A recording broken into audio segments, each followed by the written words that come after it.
you believe it, King better go. Oh! I see that, JR. It's triggered. It's Johnny. It's Drew. Can you believe it? It's going to be a slobber knocker. As they say, anything can happen on WrestleLost. Welcome to WrestleLost, folks. Ah, yes, it's the dance here. It's the WrestleLost Derbycast.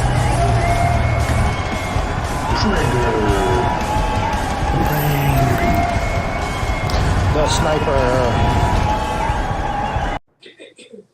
Hello, everybody, and welcome to WrestleLost. As you can see by my name, Satrid Might Cry, and from the title, we are doing a watch-along to Bray Wyatt Becoming Immortal, the documentary. We're going to go ahead and dive straight into it because we got Raw tonight, and some of us just left work, so we still need to have dinner and shower and stuff. So we're going to go straight into it. I'll do a countdown, and then you can hit play. Okay. 3, 2, 1.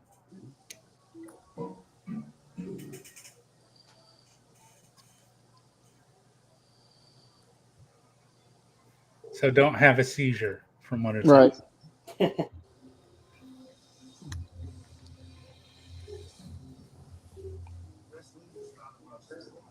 Wrestling is not about story.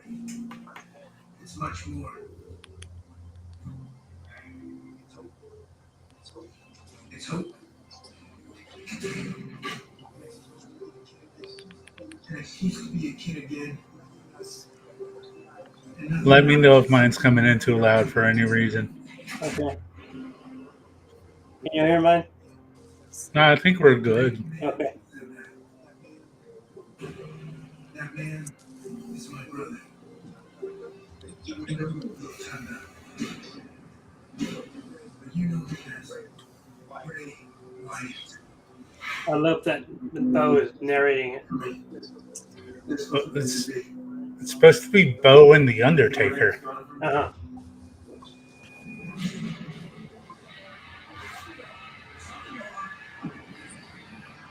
If we get quiet at times, it's because we're really watching this like hardcore. Yeah. So don't be surprised.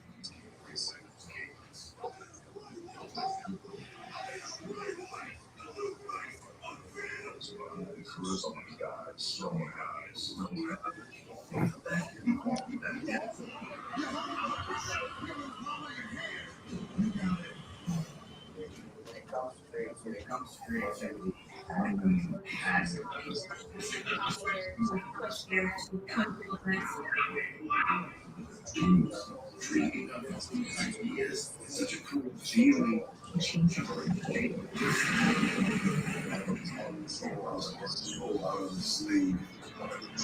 One of the geniuses of it. One of the things that was difficult to work on. I don't know if I can. Well, he created roadblocks, he reformed, and that's what he did. It's time to rewrite my own story. There are ridiculously large times with strength. It's something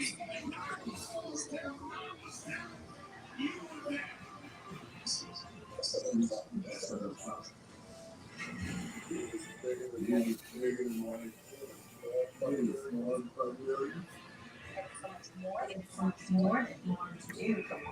I want to leave a legacy behind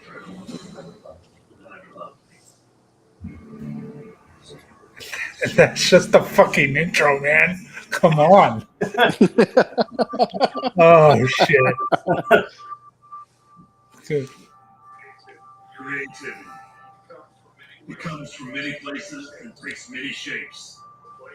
The place is Western Pennsylvania. The sheep is a character, forever known as Bray.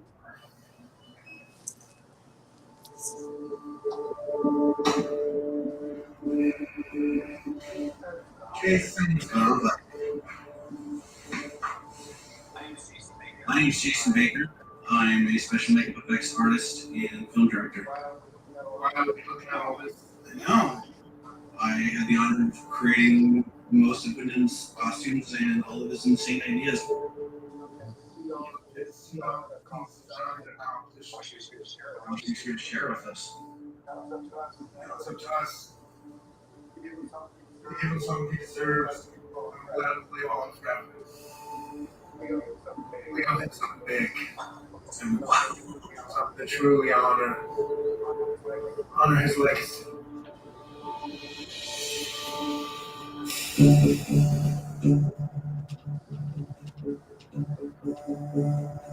This is what scares me is the unreleased interviews. I think it's what's going to get me the most.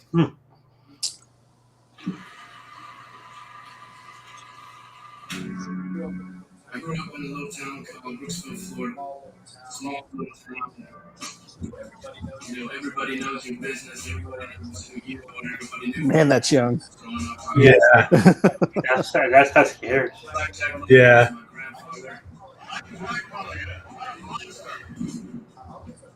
He was a very Kendall Wyndham. Kendall Wyndham, 2 second-generation wrestlers. And my father is Mike Rotunda. I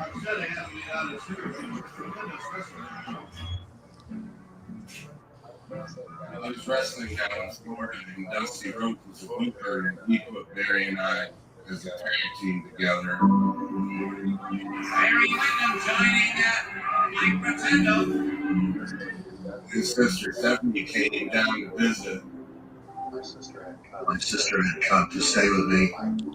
Mike, of course, being our best friend, was always over. And I noticed that they were kind of eyeballing each other. I wasn't supposed to really be around her because I wasn't interested. Then I married him 6 months later. We've been married 40 years. 6 months. Over the next few years, the couple traveled the world together. Mike became a champion.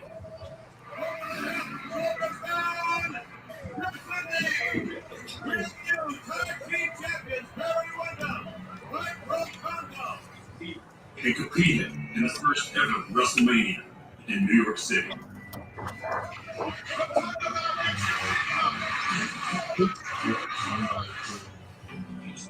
Eventually, they settled in Brooksville. On May 23rd, 1987, Wyndham Lawrence Rotunda was born. I was wrestling a championship wrestling. A baby Bray Wyatt. So I get home, nobody's at the house. My mother-in-law and Steph were at the hospital. They ended up doing an emergency C-section because Wyndham was a big kid. 10 pounds. Wyndham was named from the beginning because it's my maiden name. That's the last name. Smiley and curly little blonde ringlets of hair. He was beautiful. He was a little bitty, like 2 or 3. He would stand in front of the TV and he knew Ghostbusters. Oh, hell yeah. Beetlejuice, line for line. He would watch these movies, and he would voice pretty much the whole movie at that young age. Goosebumps. Yeah. All the Goosebumps books. See, this is why I love Bray Wyatt, dude. It's all my shit. Center of attention. Wyndham would be an only child for all. When he was 3 years old, he got a brother, Taylor. I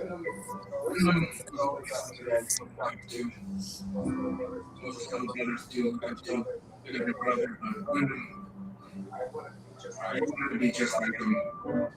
3 years later, he got a little sister too, Micah. Brothers are awesome, and I have the 2 guys. I felt that way my whole life. Wyndham and Taylor were my protectors, and they were my friends and my confidants. We were all really close, but in our younger years, when they like to go down some things throughout the point, they were in two physical and I'm living in her house. Anytime she was trying to tell us, we were like, you want us to Both kids played hard with each other. I remember them like roughhousing in our living room. We were really close to Mike and Stephanie and Wyndham and Taylor growing up. Like, my dad's best friends. Those kids, they were vibrant, That dude has so much personality.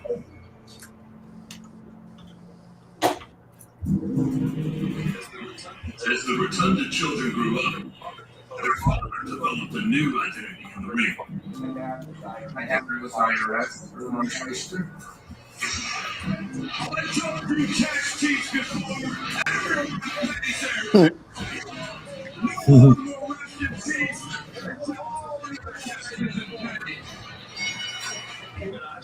Even I shared the ring. Yes.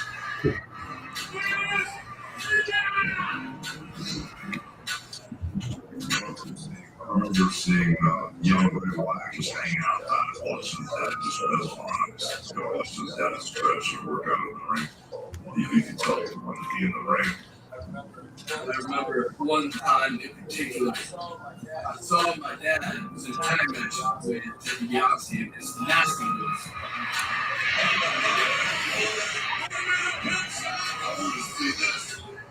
And they put my dad in the corner and they stuck their armpits in his face. And I remember being backstage and my mom having to hold me back because I was a little 7-year-old kid and I was about to run to this ring.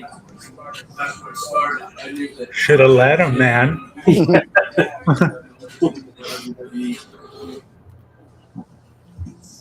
the early 2000s, Whitman used his size to excel in high school sports. Having said like I was when I was a kid, you have to learn how to be tough at a real young age. I know all about that.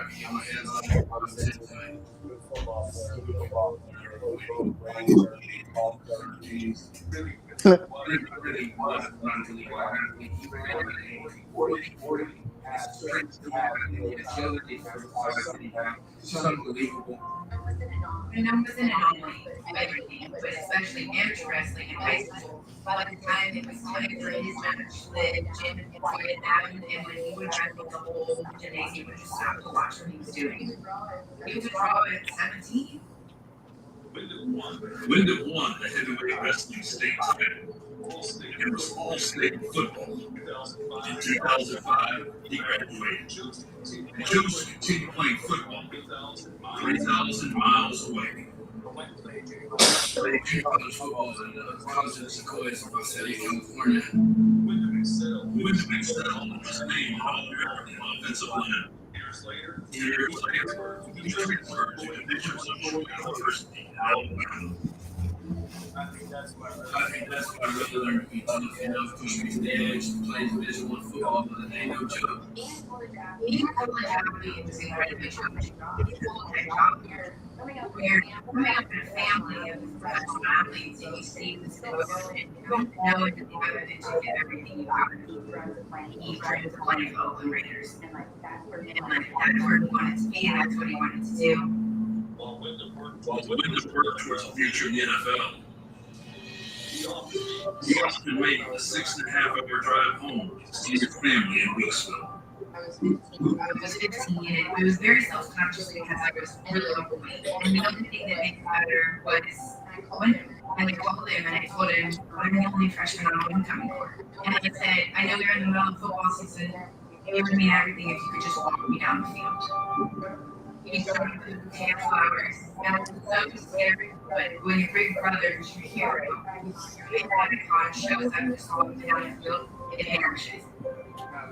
When I was a senior in high school, I was going to the state championships, and my brother was the state champion. I wanted to be just like him. He wanted to come and see me, but he said, I'm only going to come and see you in the finals because I know you're going to make it to the finals, and I know you're going to win, and that's all I need to see. So, long story short, I went into the tournament, and I suffered an injury, and I was unable to compete. And the only thing running through my head was, I let my brother down.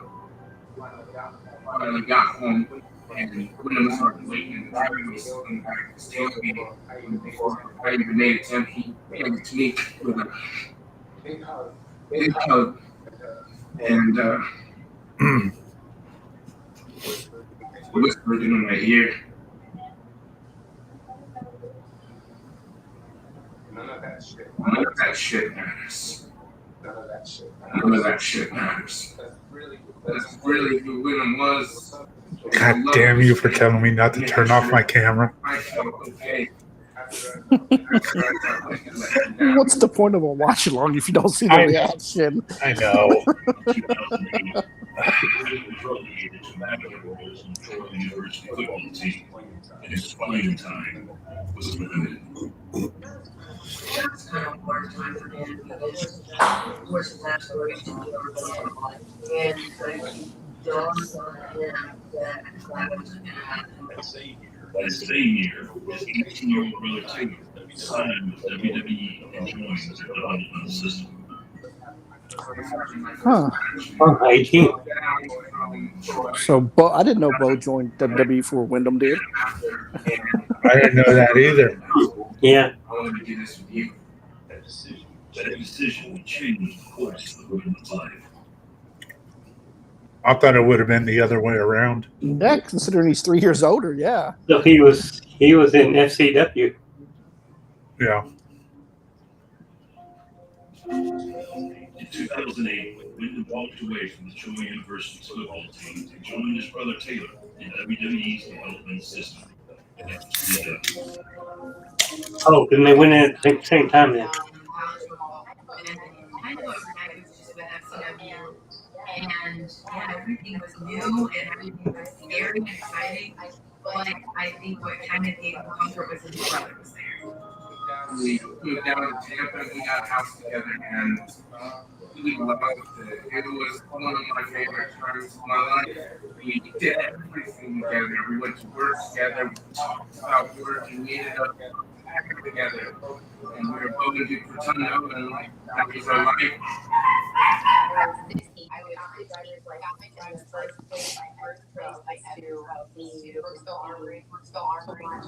Watch my brothers.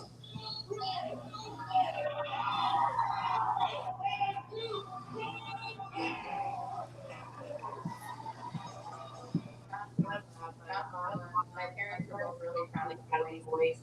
They raised me in a way where so much hands handed to them. They wanted to come in like there.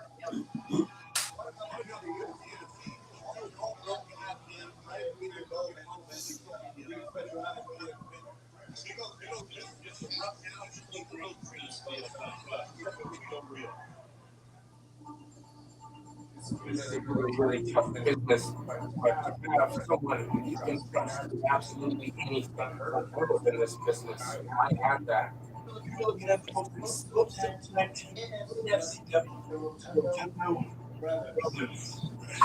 By the time that we bring those titles back to their new rightful home, Brooksville, Florida.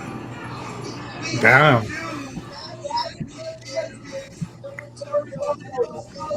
Better spear than Roman. Had to.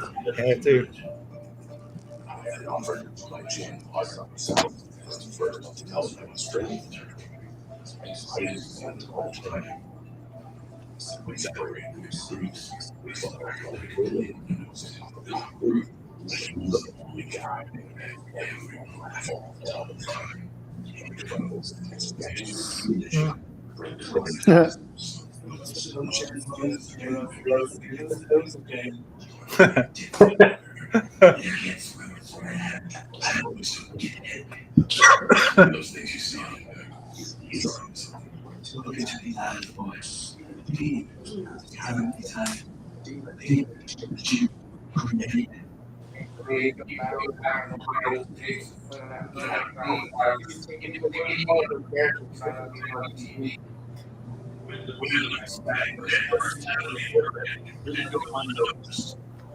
Within a year, the 23-year-old featured on a new show called NXT. NXT was a Wrestlers compete to be the next have solved. Judges.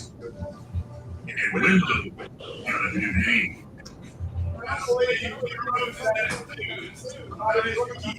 Harris.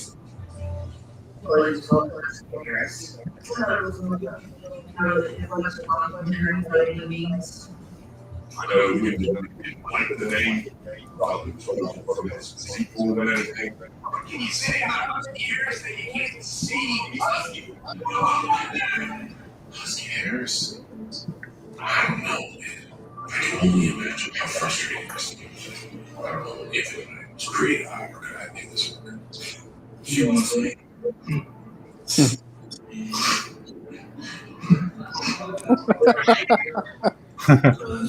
I remember that. Back then. You see, it's sad. It's just a terrible thing at the time. It's a figment of someone else's imagination. They're trying to coach you. I feel like he knew in his heart that wasn't what his destiny was supposed to be. And as Kiara's character allowed him to want more. It drove him to want more. While Wyndham wanted more professionally, personally, he was thriving. Wyndham had been dating his girlfriend Samantha for 3 years. And on November 14th, 2000, they welcomed their first daughter, Kate. He was on the European tour, and it started getting closer and closer, and Paul was down there at the hospital. And Paul just, it was hours that he was just on the phone with me. Sorry. And she was born. And he heard the whole thing. I refused to let anybody see her until he saw her. And she was about 2 years old, and he was like, oh my God, he didn't hold her. Like a football, you're good. She was a happy, well-loved girl and beautiful, and she looked just like him. For sure, it changed his life. It gave him direction and a purpose because it wasn't just about him anymore. It was about his beautiful child. At that time, Paul Levesque, also known as Triple H, was head creative for WWE Developmental. Wyndham was in the company in Husky eras. Didn't feel like it was working. Didn't feel like it was going to work. I think we have him miscast. He's really talented. But let me take him back down to Florida and let me see what I can get out of him. He didn't want to be this cookie cutter little white Wyndham thing. He wanted like, no, man, that's not myself. And he was sitting there, I love you. He got in the car, son, like, listen. The entire 3.5 hours, he was just showing me videos, and I'm telling me ideas and all this stuff. It was crazy, and all over the place. I'm like, what are you even talking about? And he's telling me about Waylon Mercy, or I'm watching videos of that. Waylon Mercy, he's a peaceful man. He likes his peaceful surroundings. You're the strangest you guys I've ever seen. Look at this. He's telling me that Robert De Niro's demeanor from Cape Fear. The next week rolled down and we had promo class, and it blew everybody's mind. Now we know where Mercy the Buzzard came from. Yeah. And then just like that, Bray Wyatt was born. He really attributed a lot of Bray to him himself. Really close friends growing up, Bray Wyatt. Still to this day, he's the craziest motherfucker I've ever met. And this is a real person. He got in a car wreck when he was younger, and his head went to the windshield, and he lost all feeling in his face, so he just headbutt anything. And his characteristics were taken and put into the Bray Wyatt character. I'm gonna never say something like that. Oh my God! Wyndham's cousins, he was Wyatt, they mixed it up and came up with Bray Wyatt. He's crazy, man. He's such a fan. He came out with everything about his presentation and just the energy. It was like, oh, this is good. This jumps off the page. It blew everybody away. We didn't even know he was there. And then all of a sudden, Bray Wyatt emerged. It was true that like he walked into a phone booth and came out as Superman. One of those promos on promo days, in 60 seconds, 98 you asked for it. Wyndham would go up there for like 6 or 7 minutes. I think Dusty gave him just a lot of room to explore and to find the character and find the voice. Dusty knew there was something special there, and he wasn't going to let it go. He knew he had something that was going to change the business. Teddy Bray, as we started to enlighten the world with Bray Wyatt character was, even as such a unique kid, that he understands it's who he believes that. That's who he is. That's what makes him so good.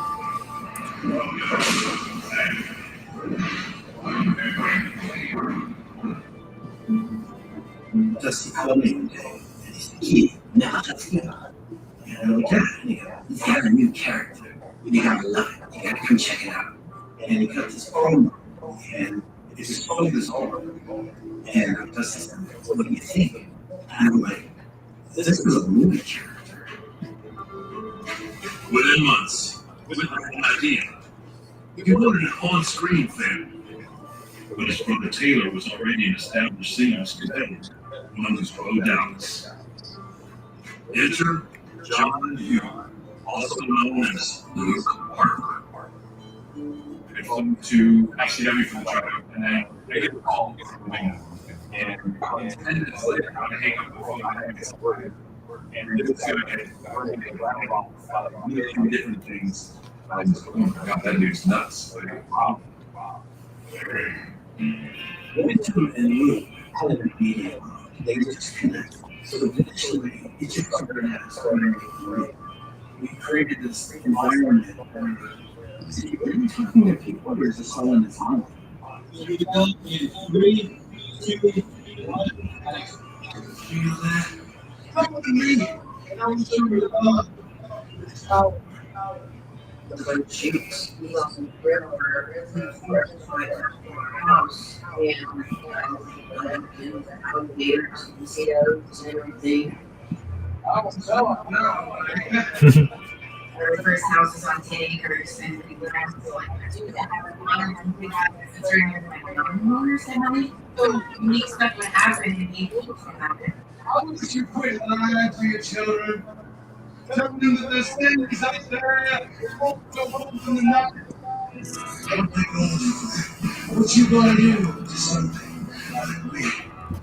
What can they do? Something special and something interesting that could resonate. My name is Bray Wyatt. Pleased to meet you, man. Humbly welcome, the first son of the Wyatt family, Luke Harper. This is getting weird. What is happening? Yo, what up, Sackboy? How's it going?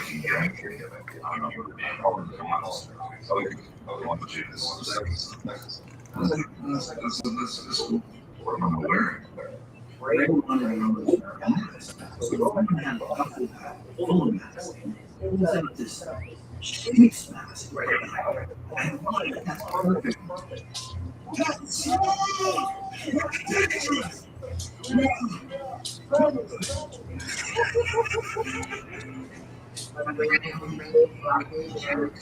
Yeah, I get to go to my just went to see them, make them look rough, yeah, that's why I don't see the scene.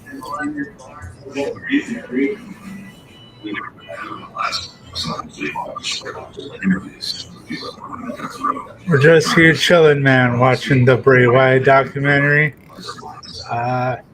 Pretty good so far. A lot of information. They're still going through the Wyatt family stuff right now. Might have cried twice already. And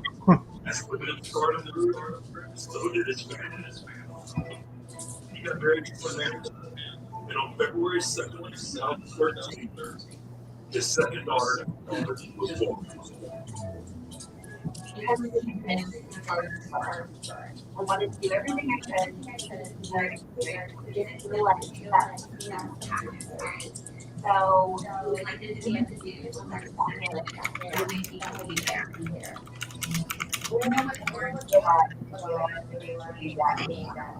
So she has the full name of her uncle, Kendall Wyndham. Yeah.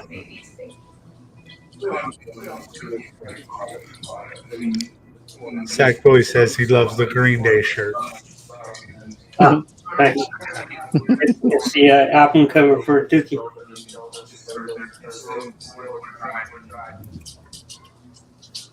Three, two,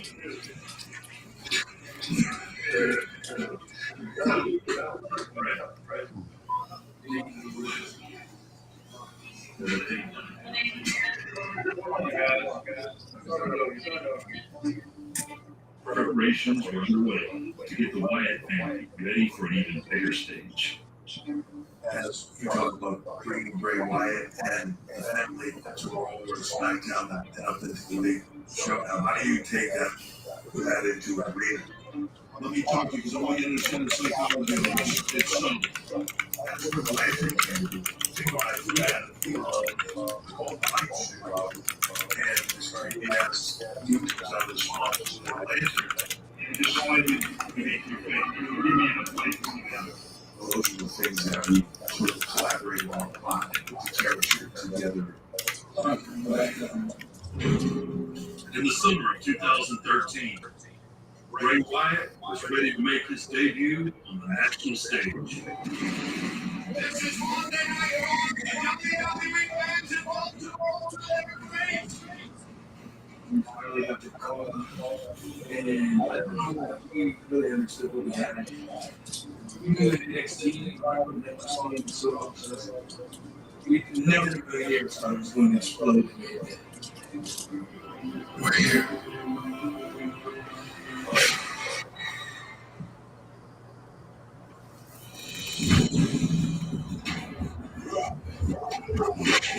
Bray Wyatt's emergence on Monday Night Raw as the leader of the Wyatt family was unlike anything the WWE universe had seen before. He was just such a captivating talker. And he was doing stuff that no one else was doing. Because I've seen him calm down.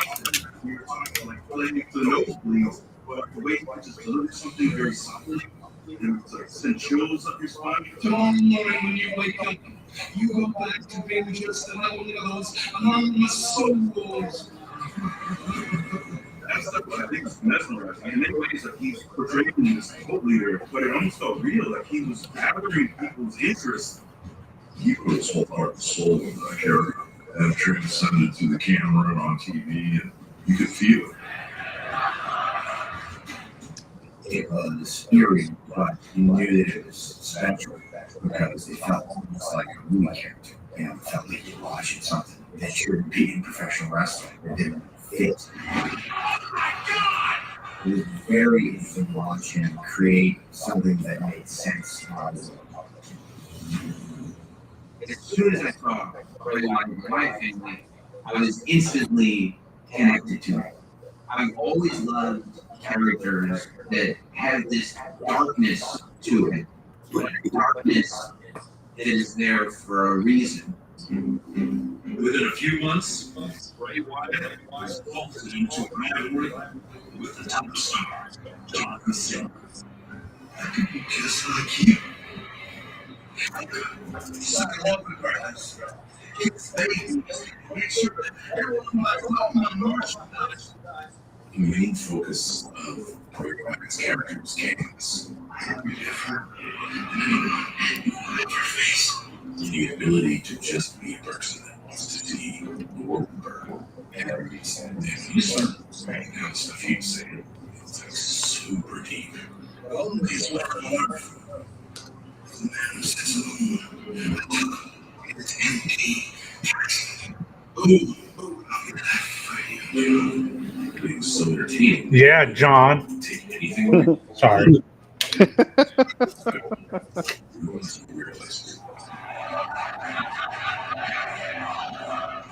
This was like holy shit, we got something.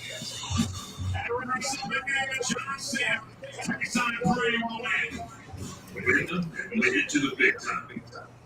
WrestleMania. A weird voodoo-based town to get the WrestleMania debut with Bray Wyatt. It really was special. We all had dreams and goals, and me and Winnie talked about them endlessly. You know, like we can make it to WrestleMania. We did a match on that platform, and we had made it.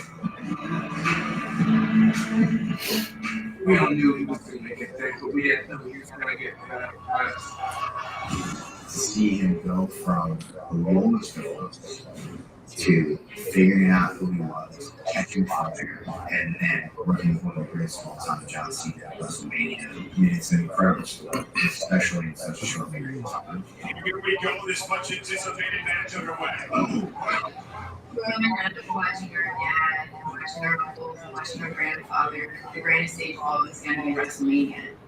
And I remember sitting there going, that's my big brother. Look at guys trying to sway the masses. I'm not sure it's not working. Shepherd leading his flock. We were all excited for me and my parents. Wow. Such a kid in this. That's the first time I saw Peter Thomas. Secret City Road, caught I was very happy for him. It's a good feeling in your heart as parents to see your kids work really hard and get rewarded for it. Oh my God! That's not serious tracks. What is that? I've never seen a minute quite like this. 20 years from now, you're going to go, wow, this is what my happy with John. That's what I'm looking forward to.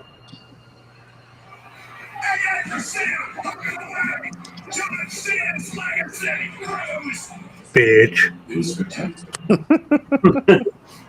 Still have to shit talk. I know it was Harrison. Holy shit. I mean, the story wasn't going to change. He was in 6 No. months. That is a meteoric rise. An incredible scene in the Sea of Fireflies when Bray Wyatt calls his followers flaying the arena.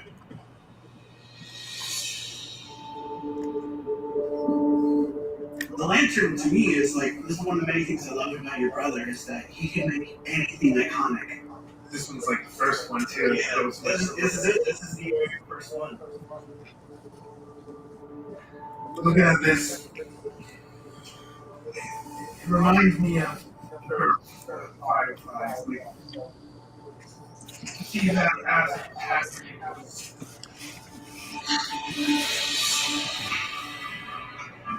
I remember it nice for I got to see his entrance. And That's it, right? And that's what we're doing. something I'll never forget. Look out. And see the sea of lights.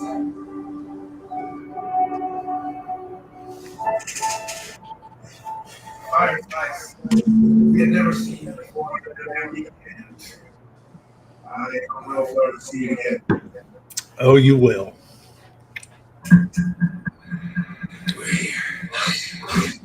That's the one thing is like Fireflies are always going to be there, man. Yes. We was all in AEW Wembley last year. Yeah. The Fireflies are now more than in WWE. It's everywhere. Get this idea that everything this character is saying is true. Every little line that is around this in the arena represents somebody that's buying in to whatever this malicious character is. You just find a niche. Finding the niche is a really hard thing to do. And to make it last for a while. Matches, promos, all of it's just avenues that we take to do what we're really doing here, which is connect with the audience. That's it. So if you find a way to do that, that's your ticket. That's how you find it. And you clearly did.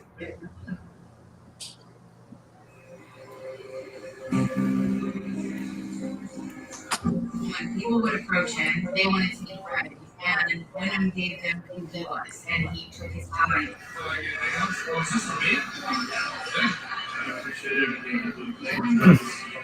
Whatever you have going on in your life, it matters to me. Even if we have a 5-minute interaction, whatever you want to tell me is important to me, and I'm going to genuinely listen. And when I walk away from you, I'm going to leave you better than I found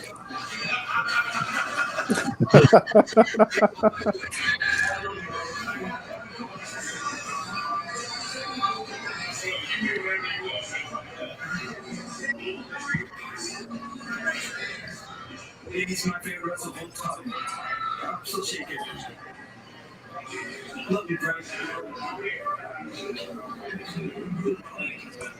He just had it, and not only it, he had everything else to go along with that.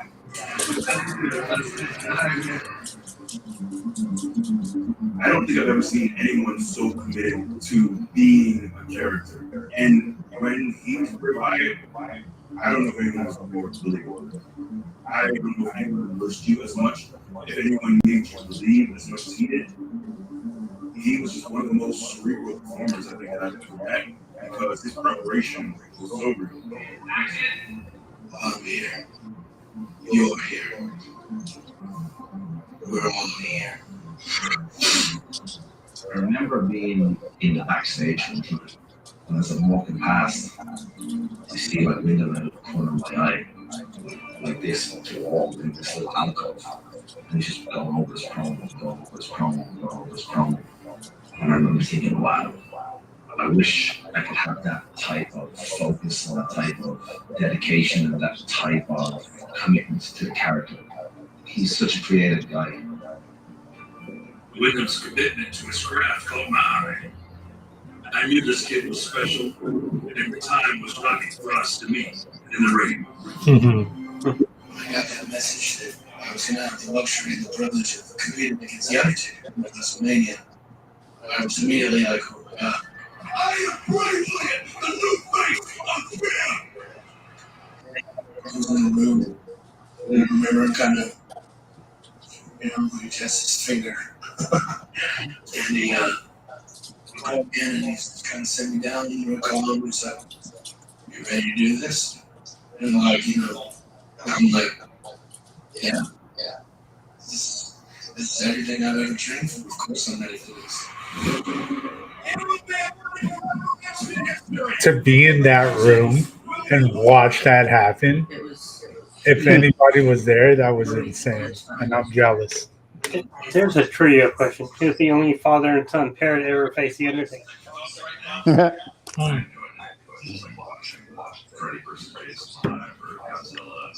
I guess I can't use that then. No, you can't use that now.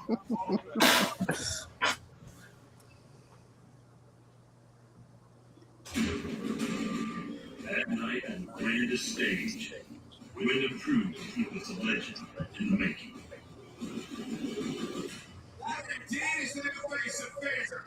That WrestleMania match did more for me than I could ever put into words. At that time, I was struggling with my confidence, and that night Wyndham helped restore not only The Undertaker,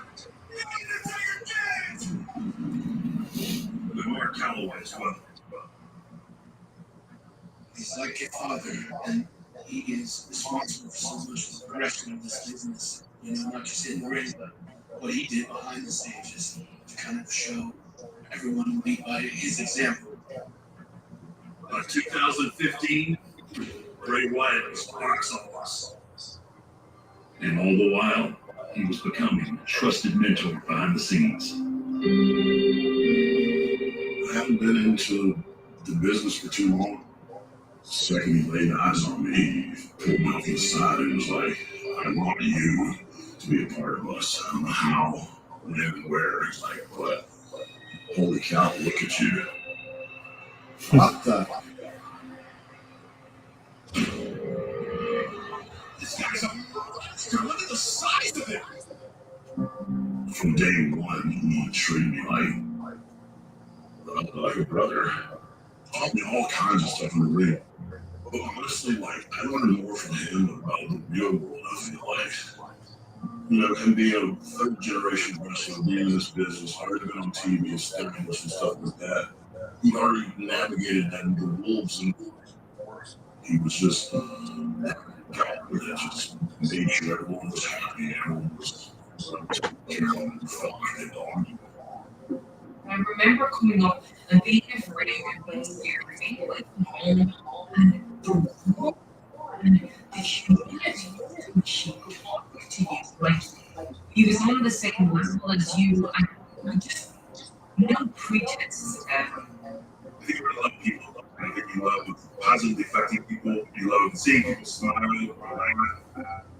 Even when he was I've been on the road for 2 weeks and just want to get home and see his kids. Like, he was still always in a good mood. He was just such a pleasure to be around as a human being. Wyndham's lineage and the fact that the business is in his blood.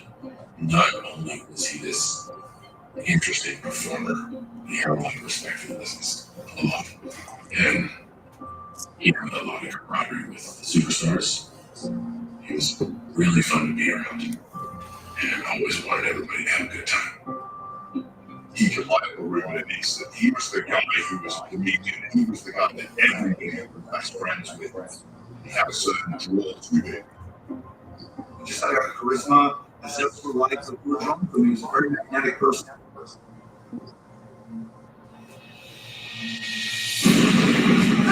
is the greatest night in live entertainment! WrestleMania 32. Over 100,000 fireflies lit up the sky of Bray Wyatt. A spectacle that was recognized by one of the greatest WWE superstars of all time, Dwayne "The Rock" Johnson. Right out of Zion on you ever since you came into the WWE. You got it all. You hold people in the palm of your hand. When the lights went out, you came down 100,000 people. 100,000 people. He was almost bulletproof at that point. I never saw him exhibit any nerves as he lined it up for these huge main events. You simply couldn't take your eyes off him. After 4 years on the main roster, there was a milestone that Bray Wyatt had yet to achieve. When everything is said and done, I will be leaving the new WWE champion.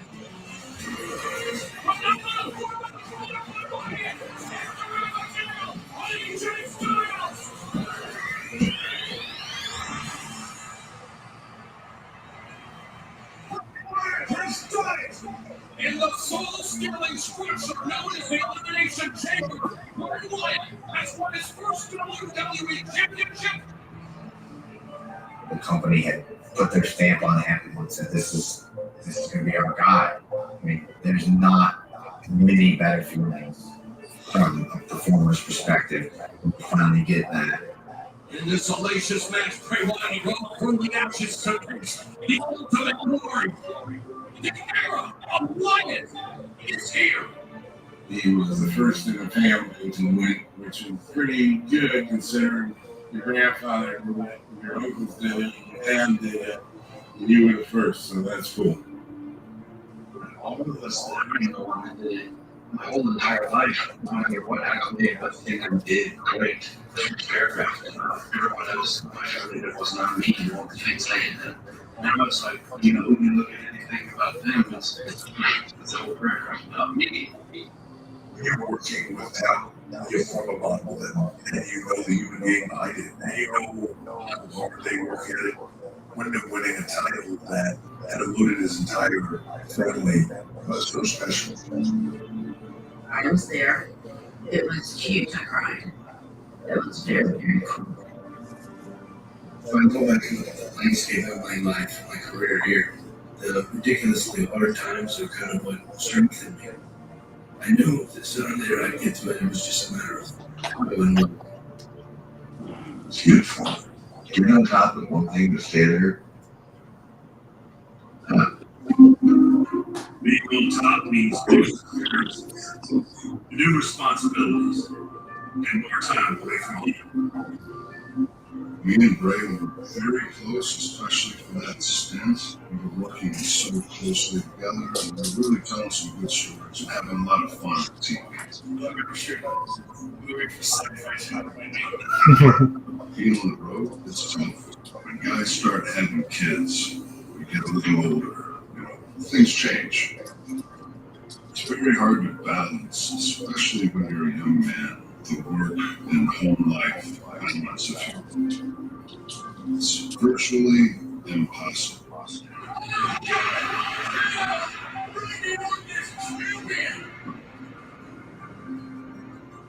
It was just after WrestleMania in Orlando. Things were not what they used to be. He was on the road and traveling. I was at home with the kids. And we ultimately got divorced. Our lives just grew apart. He was absent mind, body, and soul. The divorce at that time of his life was devastating for me. Wyndham's frustration affected his focus. I remember all Wyndham was very emotionally attached to his work. Great, they were great. And they were not so great, no frustrating. They were exactly. Sometimes the hardest thing to talk to is how to make them get it done. That shit is crazy. Genius. Man, I like that. But now that was tricky. He was so creative, so outside the box that pulling it back into a particular genre was harder for him to do. While Wyndham's brother Taylor was finding success as the WWE Tag Team Champion, The B team. Ray's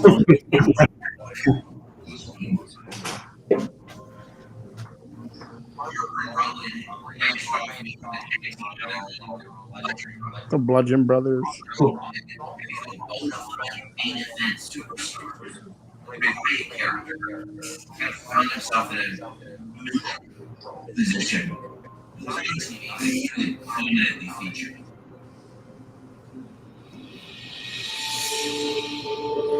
when I was working with Harper and Rowan and the Bludgeon Brothers stuff.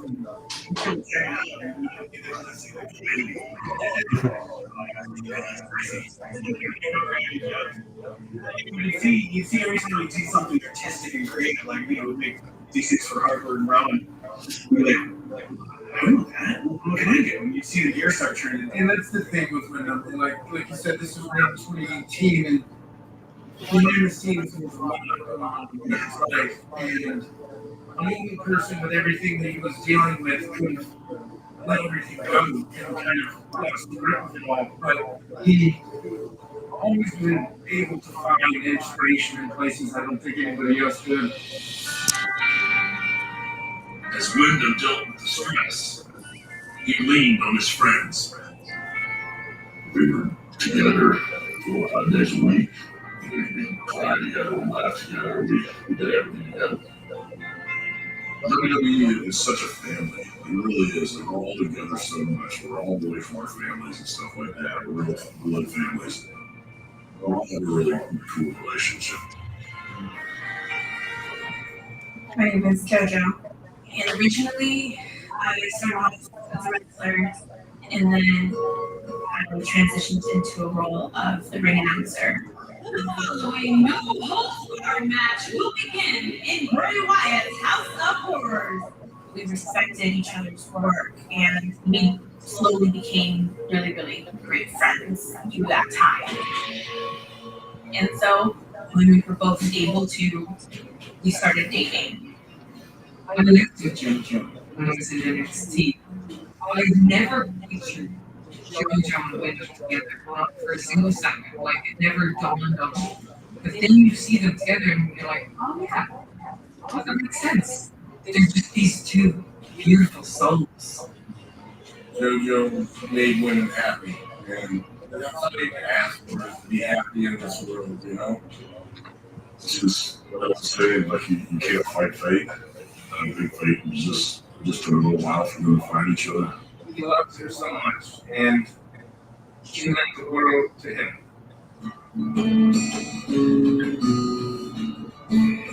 In 2019, Wyndham and JoJo welcomed their first child, a son, Nash.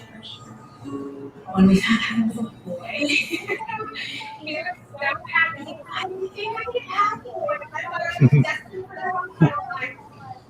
Nash boy is the sweetest little human that I've ever met. He looks more like JoJo, but he has Wyndham's personality. 2 years later, they welcomed a little girl, Irene. The yin and yang, that the one that's Wyndham, the first one, and then the second one is just full of fire. one of the things that I loved the most about him in general was how wonderful of a father he always was. Just going over to their house, it was like a scene out of a movie. Just loud, happy, always. She changed his life for the better.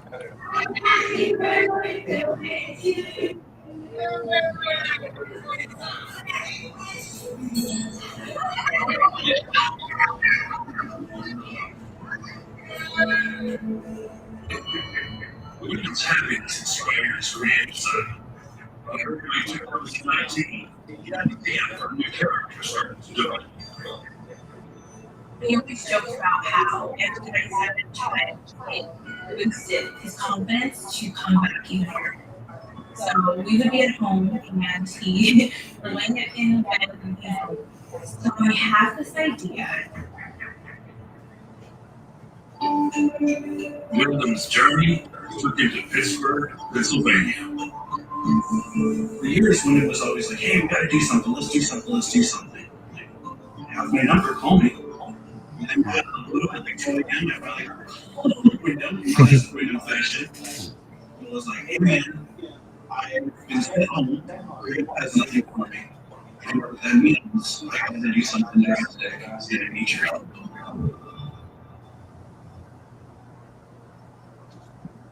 In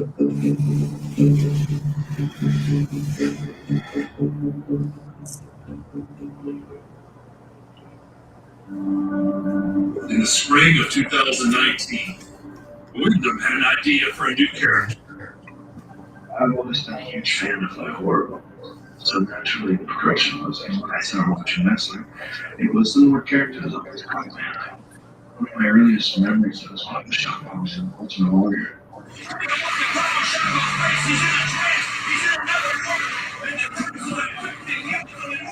I remember that. That really sticks in my head.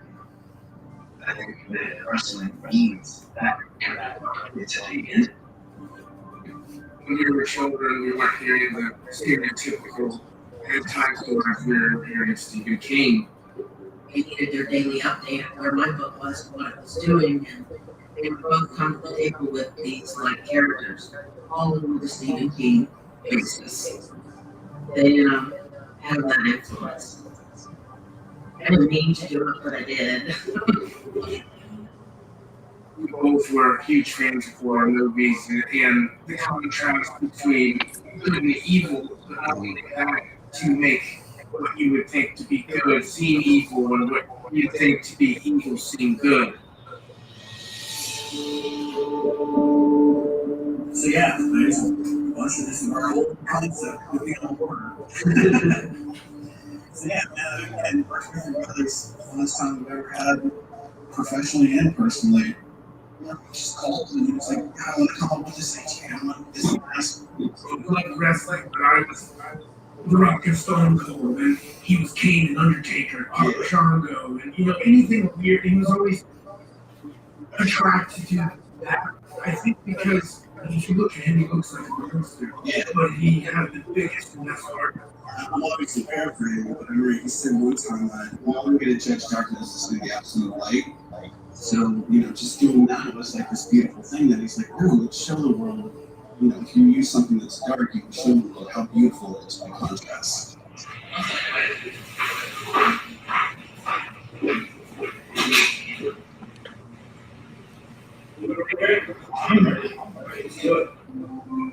This new character needed a new world.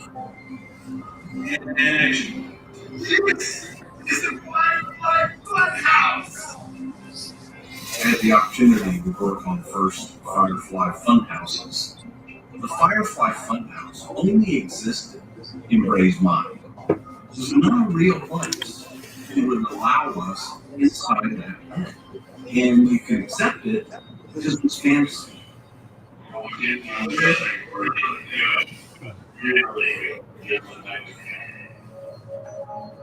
Shooting the Funhouse was unlike anything WWE's done before. And that was always our intention, was to do something completely different. And then wrestling that stuff because everybody's done everything at some point.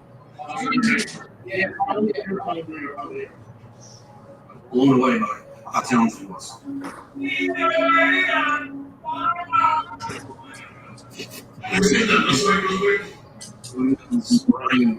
It's just like a tornado of onions.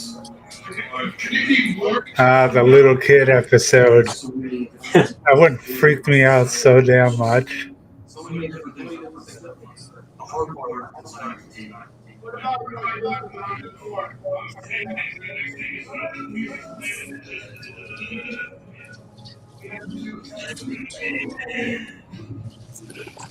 Range of interest. So something about it. He drew inspiration from her. I want to introduce you to some very special friends that I met along the way. A key component of Wyndham's vision included multiple puppets that would enhance his character. My friend Huskus was obviously a representation of Bray and the stuff that he went through with this movie. Red Rabbit was sort of the personification of people's opinion of Bray, of him rambling too much in his promos. Mercy was a little bit of an homage to Waylon Mercy, the character that Bray drew so much influence from.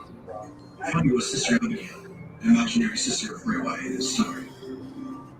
After several weeks of preparation, the 5 o'clock Funhouse premiered in prime time on Monday Night Raw.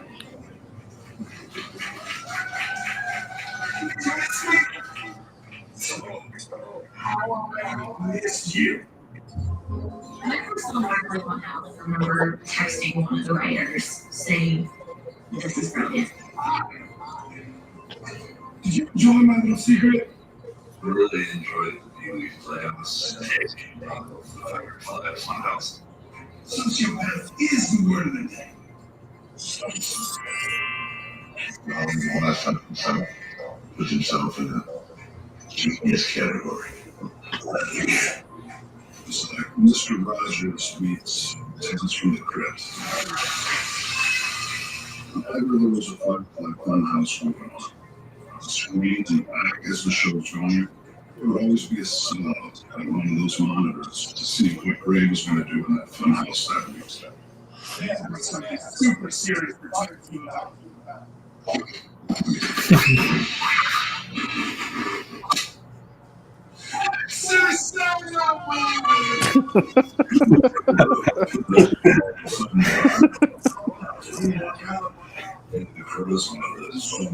The Muscle Man.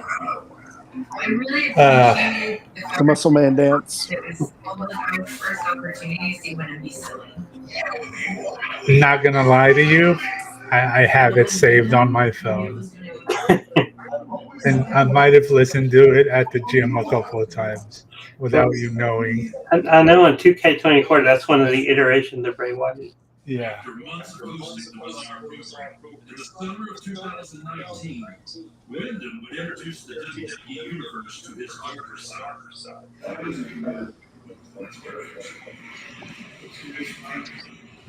The Fiend.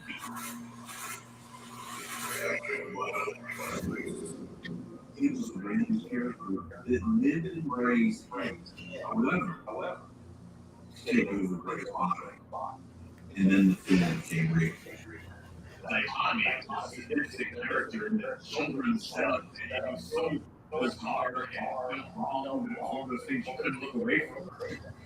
Coming up next here at SummerSlam, it is the in-ring debut of The Fiend. It's Finn Balor versus Bray Wyatt. We went through this bizarre transformation in a place called the Firefly Funhouse. When he showed up on the day at SummerSlam, when I seen what the character was, I just thought, oh wow, this is cool.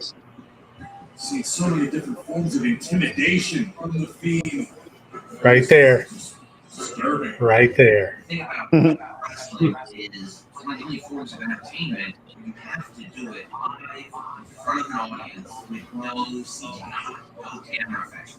So when The Fiend shows up in the arena, he's literally a horror movie monster. I was like, this is unbelievable.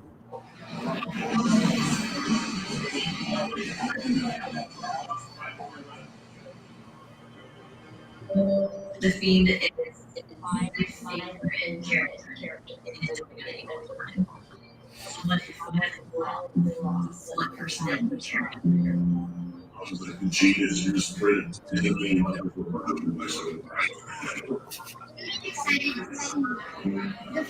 Bray Wyatt. seeing this kid wearing a mask was the way it captivated the audience.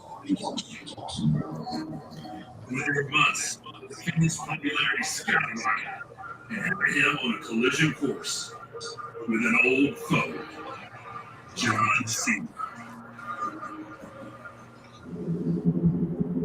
WrestleMania was scheduled to take place at Raymond James Stadium in Tampa when the Buccaneers were due to COVID. We were not able to have an audience to be able to have the show that we wanted to have in front of the audience, so we had to take it to the performance center where we've been doing TV. And the Fiend did not lend itself to be in an empty arena. And we were looking for matches that were unique. So I got to think of one day this morning, we have a Firefly Funhouse match. The story of the Firefly Funhouse was like this. We were sitting at a conference table at the NXT Performance Center. Someone opens the door and says, "You have a Firefly Funhouse match at WrestleMania with Bray Wyatt." And I said, "Well, what's a Firefly Funhouse match?" He said, "We don't know." This is going to be something. So, okay, what story can we tell? Story that exists beyond the realm of our comprehension. We can make this a meta journey. So basically, this is hit 2 of the series. Well, I got this rap, but I use it to my advantage. So Husky Harris is a week that I can manage. Wyndham immediately showed right in, and he got it. And said, "Let me do this. It's time to rewrite my own story." No idea what's next. We started working out, and we started working out when we stayed there a certain moment. Let me tell you something. Any idea that I relate to him, he could make it better. And any idea that he brought to me, I was willing to do.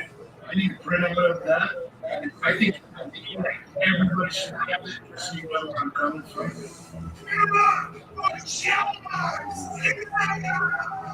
Watching it back, you think we have 6 months to prepare for it. But now it's like 2 weeks. Somehow, I pulled off. You get to see all of these different characters come to life. It's like a movie.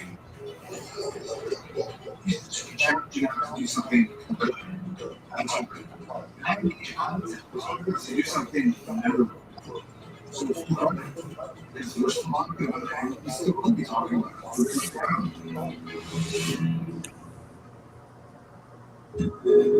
Following the success of that match, fans were introduced to a new Funhouse character. We have those ideas for me and different ways that the characters go. Lux in. She always had these on-the-wall ideas. How to explain them? You're like, that's freaking genius. Do you like my playground? This morning, he taught me to open my mind more creatively and to step my game up. And a lot of fun. It's fun. Still is the best moments of my career.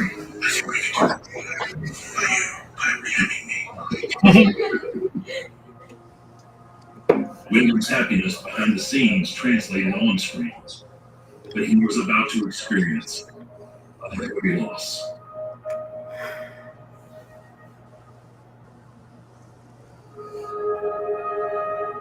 In December of 2020, one of Wyndham's closest friends, John Huber, tragically passed away. He was 41 years old. Let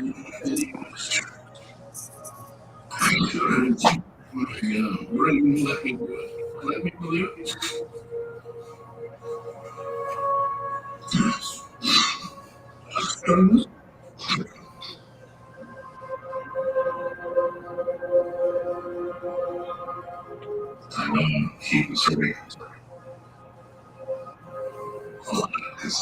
was hurting a lot.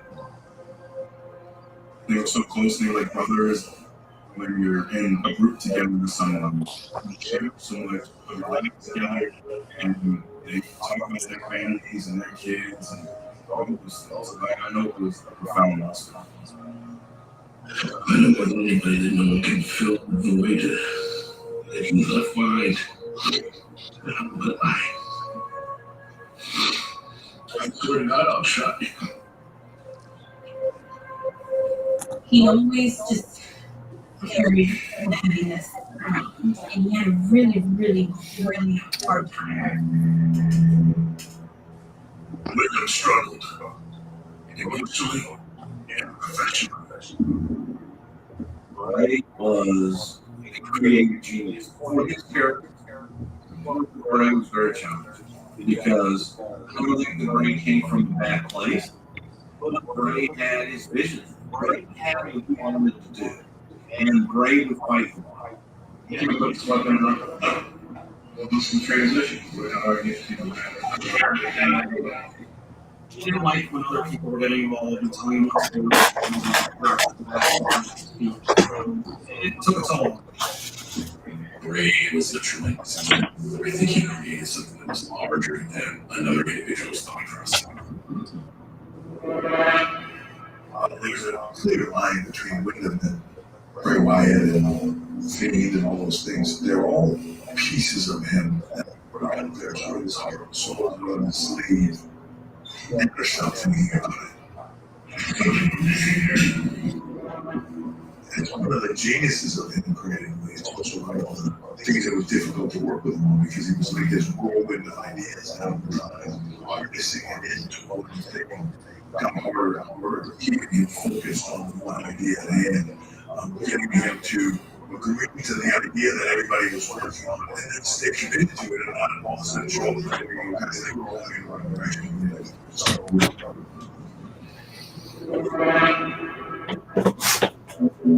As the tension grew, the Bray Wyatt character was about to undergo drastic change. We had a foreman match. I remember seeing the look on his face as he's getting covered with this guilt to keep him safe. It was just a restful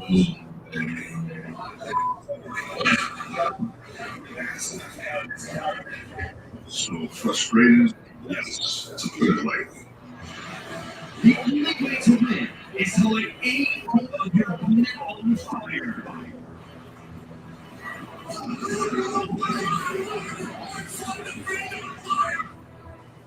We got murdered. That was extremely frustrating to him. He was very particular with his story from being named that. And like, you can't tell something if it took a turn. Like, he didn't know how to do that. I think that was like very frustrating for him.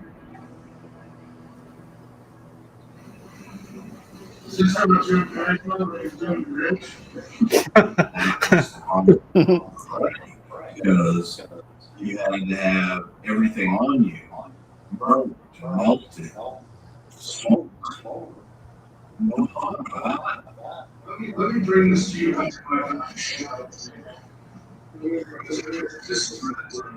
All of a sudden, you're going from wrestling gear and hot mask to hot mask and hot gear. It was very difficult to move in. It wasn't as pliable. It wasn't as easy to maneuver and do everything to do.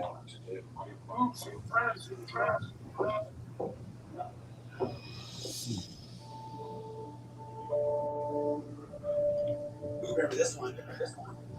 I'm looking at this. We both know how much time you're having at this point. You know, like you're putting a play. He hated this thing. Your brother knew the responsibility.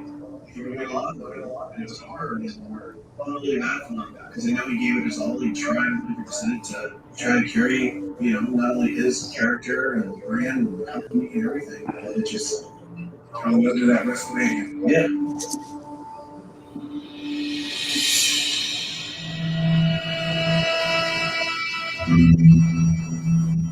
WrestleMania 37. For the first time in over a year, The WWE fans will be in attendance. I'm really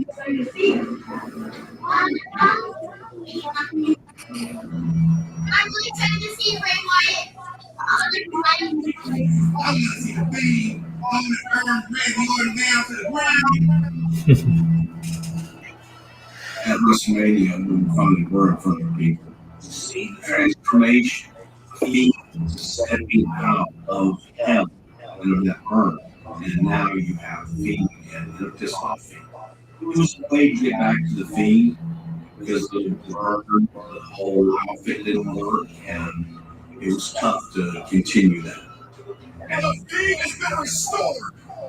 I think everyone was just excited as we were to see the feedback, and immediately turned into I turned on him, causing him to lose the match. And it wasn't what people wanted to see. If you love something that much and you put that much time and effort, you want it to go the way your vision is. And that was like very frustrating for him. At the time, I don't know exactly what the downfall was. Creative minds can often be misinterpreted very easily. So you can begin to have disagreements on how things go. It can be interpreted in many different ways. Creative differences, or it's just difficult to work with. I don't know the exact answer. I just know that it fell apart somehow. At that time, WWE was still dealing with the fallout of the pandemic, and they released a bunch of superstars, one of them being Lynn's brother Taylor. And then a few months later, they ended up releasing Wyndham as well. You just kept clicking, trying to find the thing that goes, no, that was fake. It's not true. No, of course it's not true. We all were shocked. And in retrospect, I can look back and I, can look at pictures and zoom in on his eyes and I see it destroyed him. That was bad. Aside from being invested in his family and his children, wrestling was his life, and that was his art, and that was his outlet, and all of a sudden, instantaneously, that was supposed to be just gone. For the first time in over a decade, Wyndham was not part of WWE. In its place, he found a new passion. So we're here in our home, and this room in particular, it was Wyndham's art room. It was his space where he created all of his subject, and it's been untouched since he's been here. So this is mine. The first piece and it's of me. So it's one of the first pieces he actually completed in spray paint. This one right here is Kimberly Kamen. Wants to recreate a picture that he had in his home with his gardens. And this beautiful picture of him standing like that in the street. He was in the middle of doing this as a gift for them. I don't know if he ever truly felt like anything was quite finished. Like he did this over the course of 2 years. He kept working on this, stopping, starting over. But I knew it was kept that far, which I thought was really cool. And he kept it because I told him how much I loved it. I was like, oh, I love the pie faces that he did so good at that. He always kept it, which I thought was really cool. This one hung in our home in St. Pete, and it reminds me a lot of when we got engaged.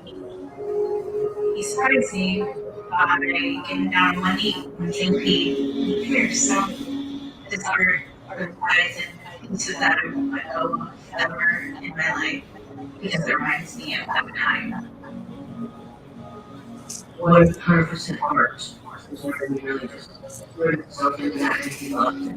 Just always, oh, come do this with me. Let me show you this latest thing I'm trying out. And after having you showing us these paintings, and we're like, you did that? I cannot believe you did that. It's like, I've been working on it for 3 nights in a row. I was asleep.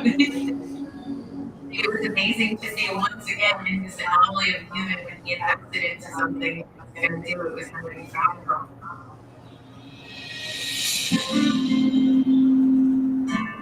While he immersed himself in his art, Miller also started filming a reality TV pilot with his brother.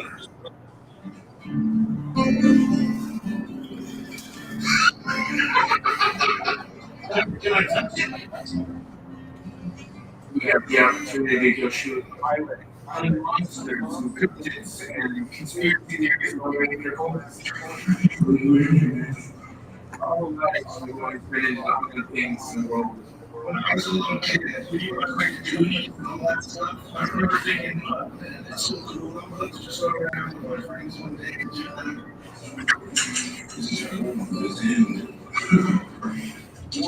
We hung out and started working on that. And I kind of moved back into talking about wrestling.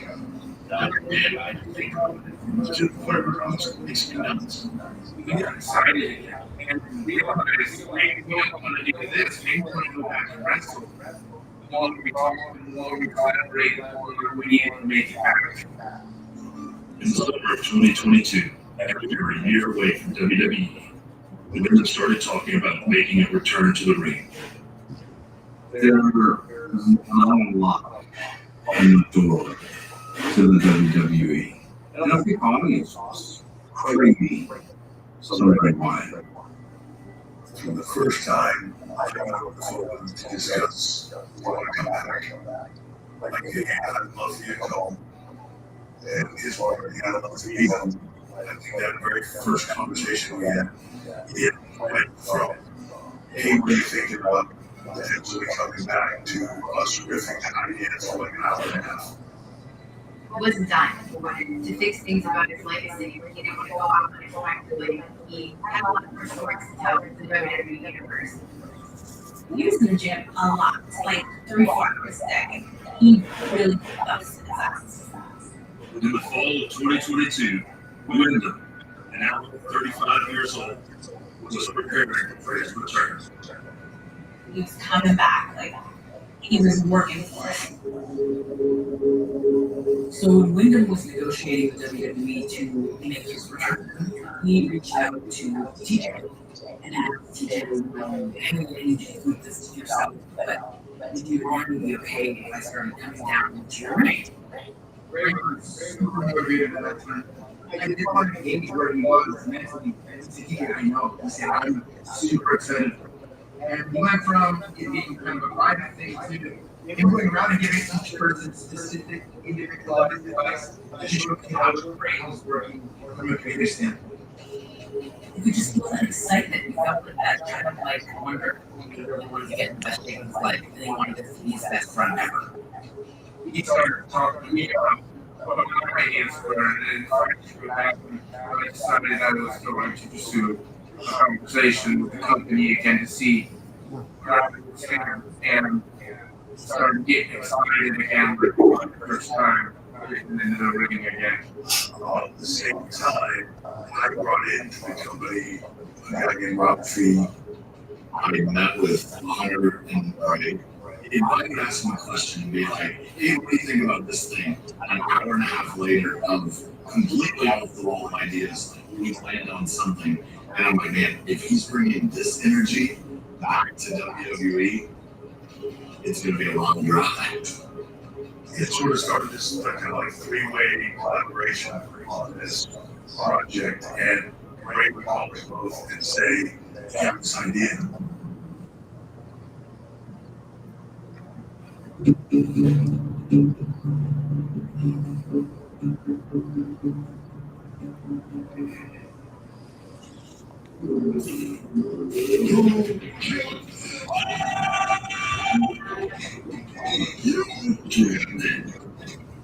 Started coming up with all these crazy Easter eggy,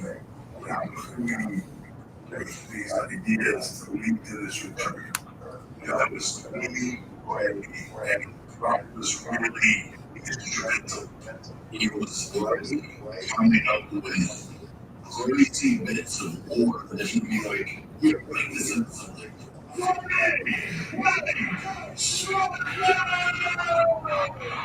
All of the first QR code led to a puzzle. Our viewership was up 25%. because people were so excited to see what this was leading to. The light bracket teases are all that any wrestling fan wants to do. The all vague and complicated. It allowed us to just speculate idly for weeks at a time. When it bounced the crowd, we had latitude and longitude in Italy, and if you viewed it from overhead, it was this giant peak on me. All the clues were just enough to where it felt like a running thing, but it wasn't for sure. Finally, when we did, fire shoots out, and it brings up a big extreme because we're like, at this point, let's not let them just show them exactly what it is. October 2022, the day had finally arrived. After 15 months, Wyndham was in. I didn't know I could draw a year ago. That's just something cool. The first time I ever did this by myself. Like, this is the concept. Sitting at home for a year by yourself and painting and thinking about these things, designing all these ideas that I'm dreaming of. One day maybe we can get a chance to do this. It's such a cool feeling to be on the cusp of it. This is always the most exciting part for me. This joy you get from creating and as recovering on what I'm doing. This is how I keep calm in stressful situations. He was nervous for sure. I was not there for extremes, but I remember he would call me and he'd just kind of be like, oh, he'd pace back and forth constantly. Yeah, just get right now. Okay. But to make sure that it was done the way he wanted it to be done, there was so much pressure on him that it made him nervous. Like he's like, I gotta do this right.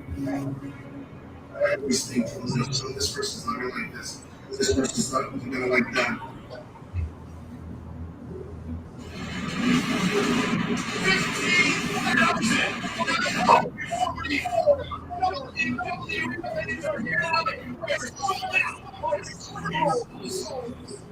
Remember Roger came on the bus and was like, we just think it'd be kind of cool to just show that your characters just sort of invaded back into the world of WWE. And I'm like, that sounds like a plan. Whereas now you're like, what if you this well? We were just going to grab like a random extra or somebody. And it was now, Jason, you're the only person I trust and the only person that deserves to do it. That honor is definitely not lost on me. This is the time to do it, you really pure bliss, You're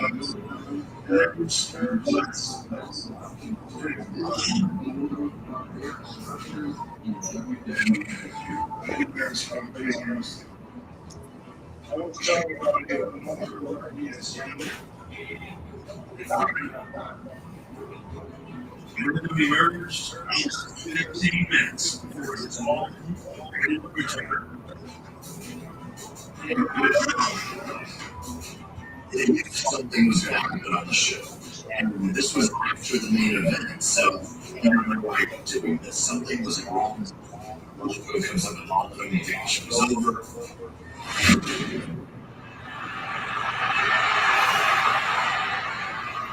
Alright, we still on here.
I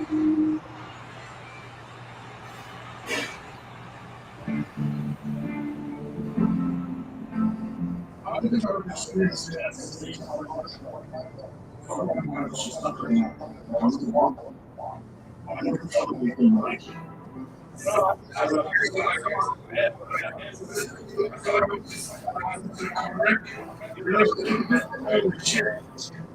literally blew the effing roof off the place. I was like, holy cow, it's like we're surprised.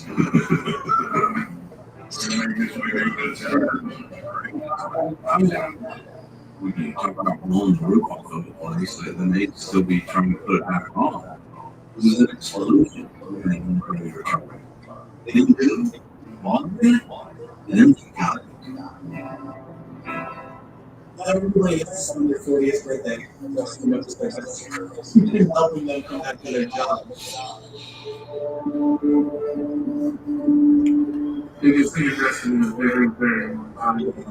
I've never heard anything that loud in my life. It was insane. It was so cool. It's just hard. It's just even this arrogant. It's reading you coming back. And these parts. I never felt. It's all Part of professional wrestling is the very line is to take you away from reality. And when you have a character that you don't understand each week in their line, you can't wait to have that back. There was something about him that made people feel better. And when people get to see that on TV,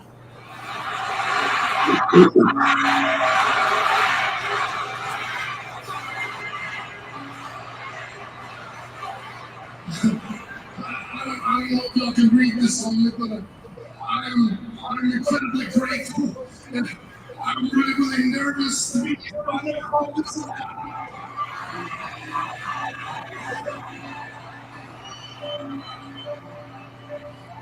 So here, this is just me, okay?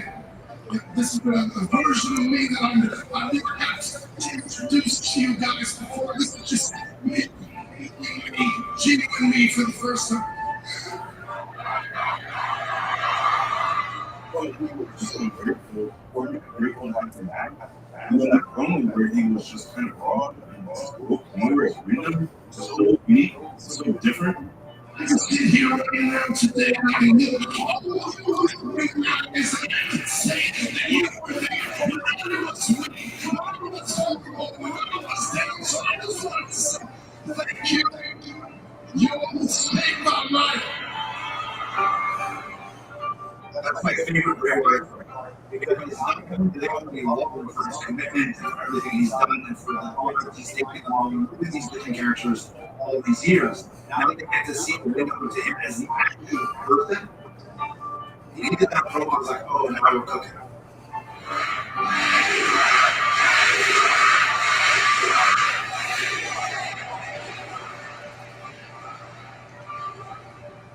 He forgot how much he meant to people.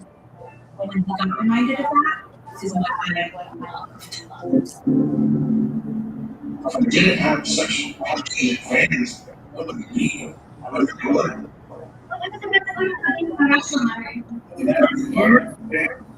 You know, this may sound corny, but it's the truth. They're so huge. So I picture my face like $100.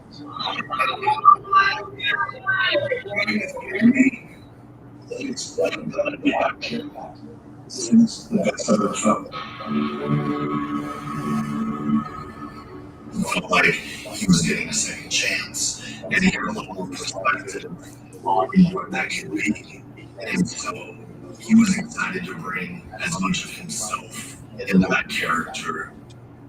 Bray wanted to take the audience on a journey. There I am, in Rotunda, just a regular guy, just like you. Yeah, I'm different. My emotions and work are most of the people's. I'm not control. Sometimes they can send me to a very, very dark place. Bray Wyatt, let's have a family. All right. I know exactly where this is going already. and I don't want to miss it. So let's just keep it rolling. But I'll be back. We wanted to use it all along, and I thought it was a pretty cool concept. The whole thing came from this nightmare that I used to have as a child that would haunt him in the streets. I was the catalyst to create the whole house design. To be able to really work with him for the first time as colleagues and as brothers, it was like a dream come true. We had already accomplished the most unbelievable things we could do in this business, and the only goal left was to together. We were both becoming monsters. I was going to work, just hanging out with my brother. That was my job, and to play with my brother. What exactly? That's awful. Being two little kids again, developing characters, coming up with ideas for them to be able to work together and complement each other was awesome.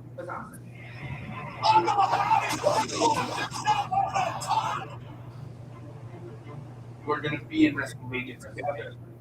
We always had that dream, and that dream never changed. It only got stronger and more real. That time period where we were working together meant everything to me. You're welcome, Montreal. It's Too good to be true. all of a sudden he had this like second lease on life, and it came out of everything he did, the joy of it, and as we were doing it, he was right to talk and get done an hour, creative, whatever, and he called me back in 2 seconds and said, okay, man, just need some time to fun that. Maybe you want to, work harder for maybe you want to do all for him to get this stuff done, to get it working and free. February 26th, 2030. Yeah, I can get the same request from guys who have put their name and a whole that's huge. It's cast, it's really, it's just incredible. We try to do it as best we could to kind of protect them. Nobody knew it. Not even the number 10. Just completed. It's fine.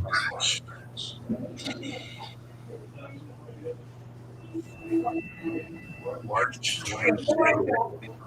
Bray Wyatt suddenly asked if he'd be over.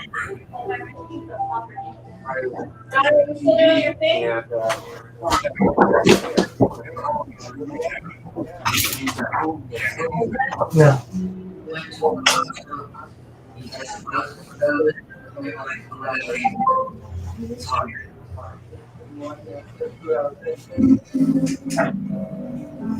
Get him to studies and higher brands.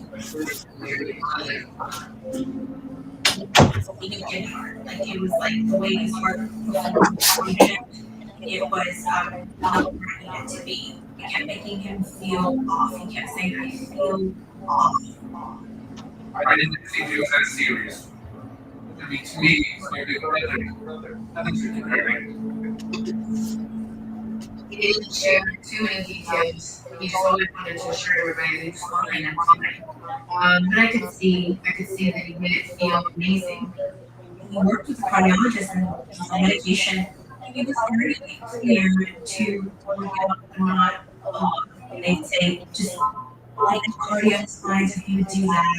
He was doing a little better, and then it kept getting better and better and better, and then like a couple times it like kind of backtracked. My sister, she was staying at this guest house, and when she walked in the car, there was a rattlesnake. We freaked out and drove there, and we had to lift up some stuff and get to it, and afterwards, he was sweating. It was warm, and in his eyes, and he said, "I don't feel good. We should come tonight." And it was in the afternoon, and crossed my mind. I worried for my brother in that moment. Okay, and I asked him then, and I'm fine.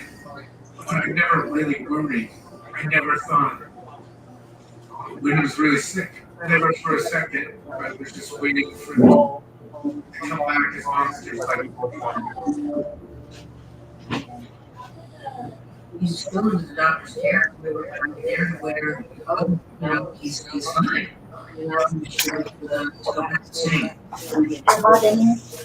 And they set him up with a vest that was actually the shot if he stopped. And they released him from the hospital. He swore to wear it like a hospital, right home, watching it fit and everything.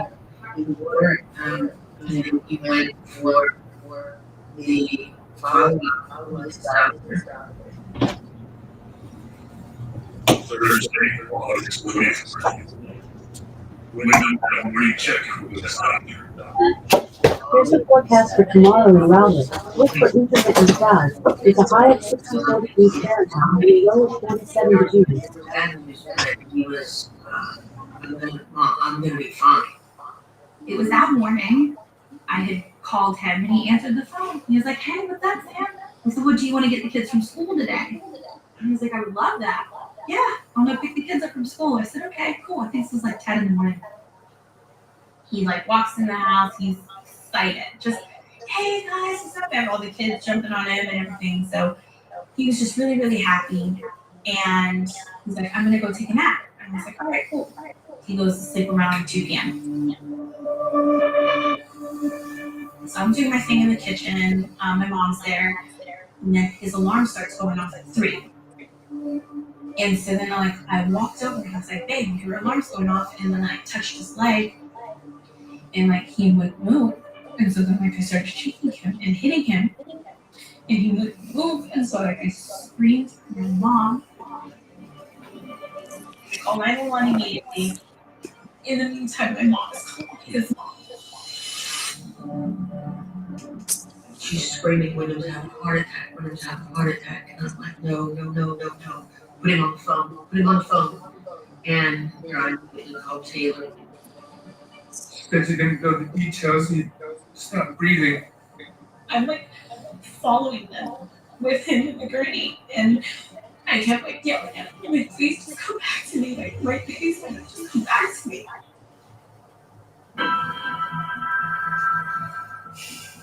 My car was in the shop. So I had called Taylor and said, "Taylor, I need you to come get me the baby now." And I remember getting my baby dressed. And I just kept saying to her, "Everything's going to be okay. Everything's going to be okay." And in the back of my mind, I just knew it's not okay.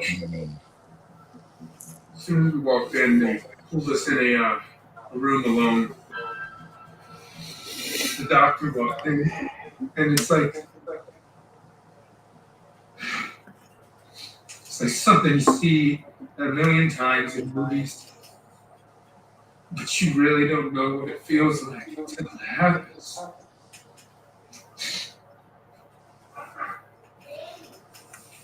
He said,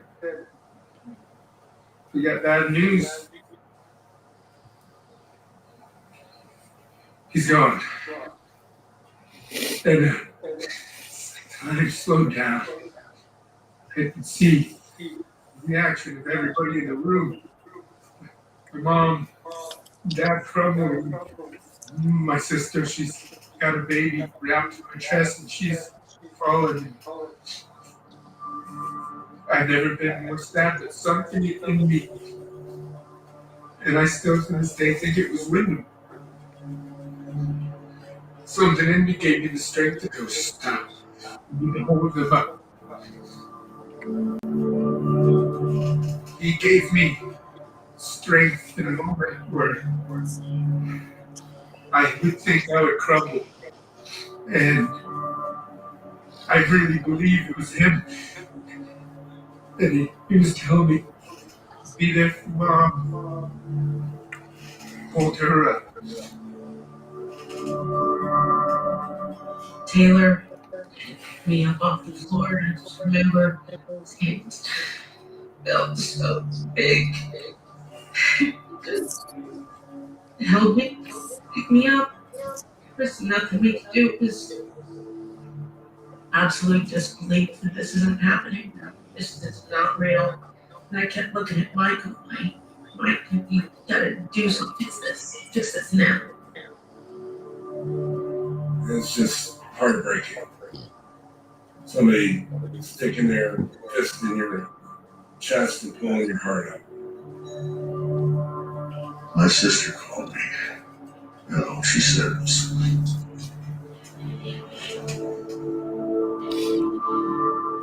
and the missed call. My phone rang. I was sitting on the plane and I answered it. And just said he's gone. And I said, what do you think he's gone? He's dead. And I literally was walking off the airplane. I dropped my knees on the jet bridge. And I felt like all of a sudden something was missing from me. I got a phone call with Joe. She goes, Wyndham's gone.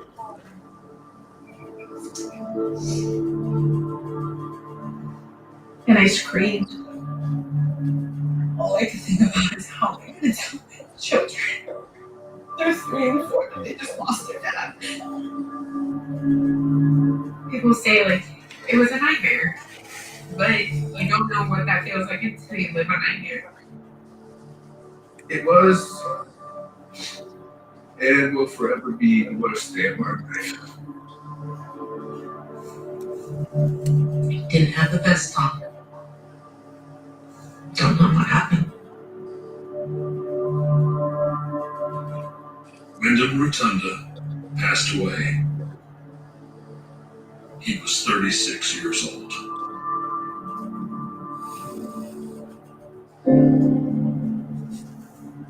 Just 24 hours after Wyndham's passing, WWE's Friday Night SmackDown program was set to air live from Louisville, Kentucky.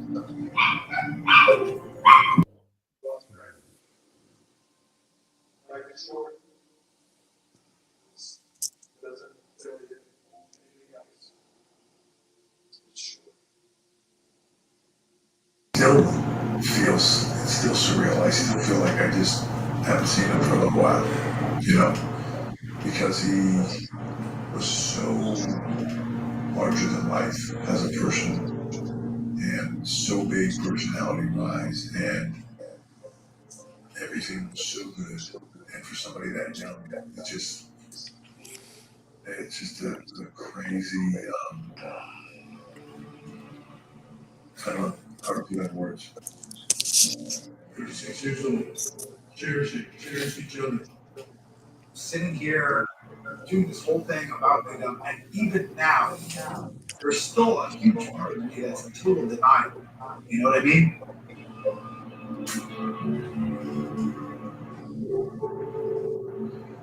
Yeah. I just didn't believe it. I just thought it was bullshit. I just thought it wasn't real. Sometimes even now, I still don't think it's real. Yeah, I don't know. It sucked. It still sucks. Everything we wanted to do was a tribute to Bray. Just to say thank you.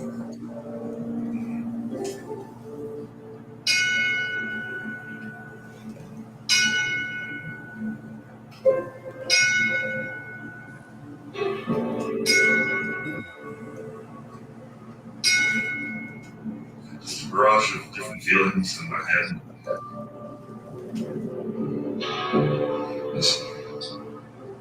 He was just lovely in everyone's lives. He's one of the greatest people I've ever met, and I wouldn't be where I am in my life without meeting him. I miss you. I miss you.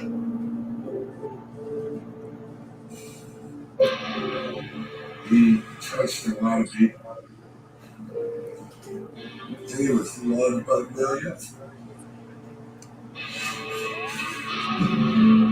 Wyndham's sudden passing left the entire WWE universe in shock. Honoring his legacy would be a tall task.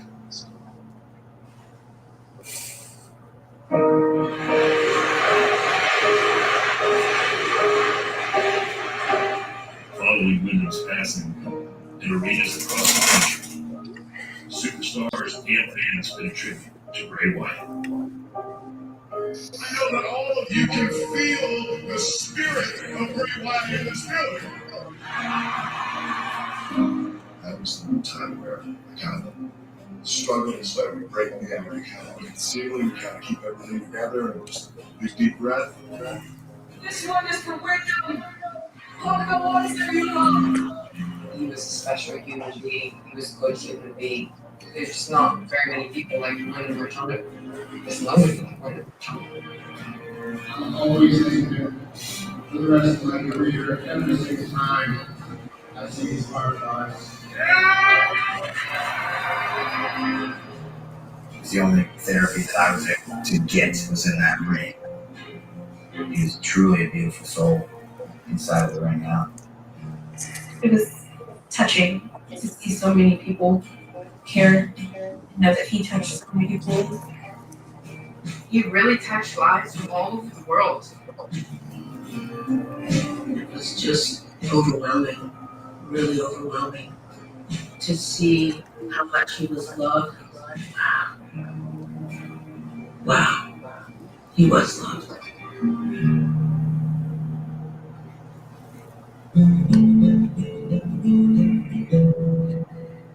September 6th, 2 weeks after Wyndham's passing, a service was held in his hometown of Brooksville, Florida.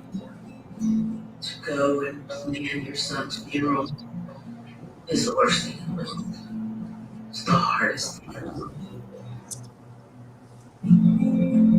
We wanted it to be very Wyndham, down to his urn, very much like him, and it's a flame. Smoke going out, the red lights, like it was a Wyndham funeral, and it made me smile.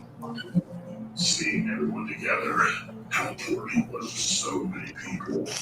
That speaks volumes for the man that he was. Didn't get to go to the funeral. There was some closure there, but at the same time, how can there be closure on a guy who, was just stepping into his prime, really? I was hurting more that day than I ever thought was possible.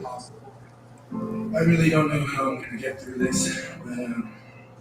I know Wyndham would have done this for me. And he would have ended up killing it. He really would have. He wasn't just my big brother, my best friend. He was my idol.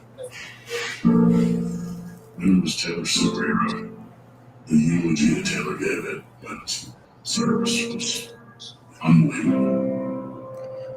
He is and always will be the beautiful, amazing person I've ever known.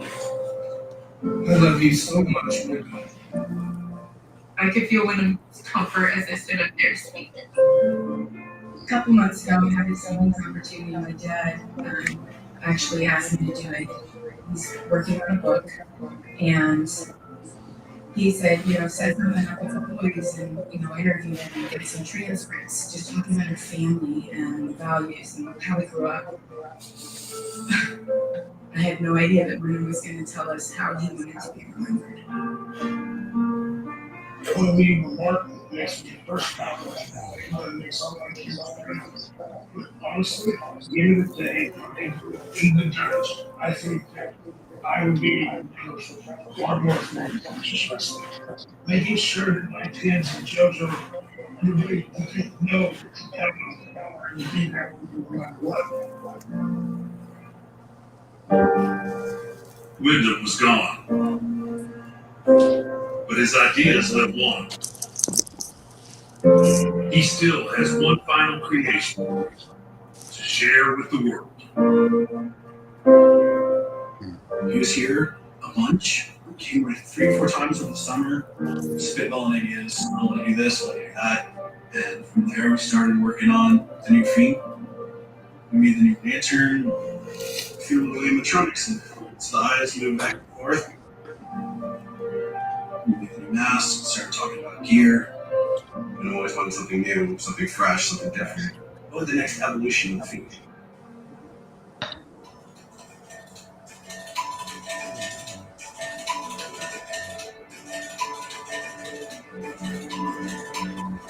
We 3D sculpted a body form of Wyndham. The mask had already been approved by Wyndham. This jacket was actually something he had purchased, and his mother and father sent it to us, so we were able to use that. Wyndham always loved little Easter eggs. When we did the original lantern, if you look, the eyes just look like stitches, but they're actually Roman numerals of Nash's birthday. So we just kept that tradition going. The pinstripe, when we got the idea to do each one of his children's names, we loved making you get something twice to find something else more about it. The stitches we did in a way where they're actually the Roman numeral of what would have been his wedding anniversary, which is December 6th. 12 on this side, and then here we have the 6. So the ideas that Wyndham had was, instead of doing a spider walk where he leads backwards, he did something where he could beat forward. His hair would kind of fly over, so when he was crawling around, he would expose the succulents, which would be hidden by his hair. Gross, disgusting face on the front, but then on the back, beautiful face, and it's one of the most beautiful things. JoJo's. So we 3D scanned JoJo's face, and we were able to make a copy of that, and sculpted it. And we decided to put these mockingbirds on there. That's another homage to JoJo. Wyndham's nickname for JoJo was Mockingbird.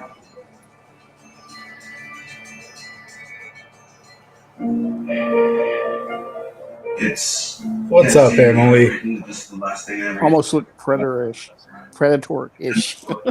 Yeah. And everyone that came together that helped us bring us to life. You definitely need to watch it. Just be ready is all I'm saying. Yeah.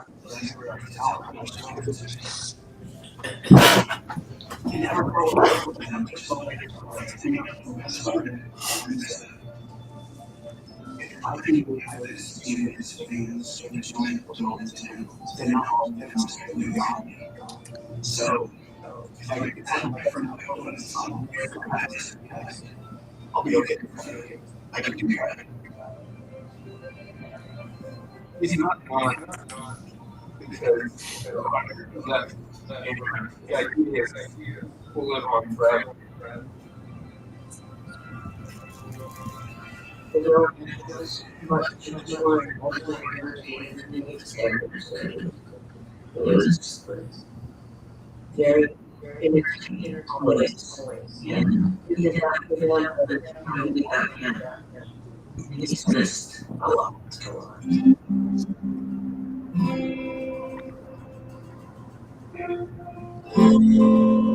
January 2024. It's been about 11 months since Wyndham passed. While he is gone, you can still see him. Here.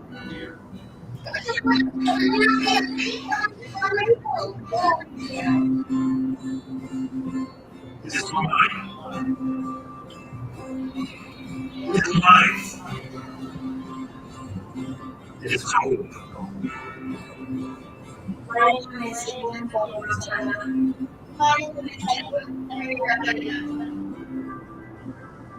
like to play sports. I used to play shoes and stuff. I wanted to get my dad together, so yeah.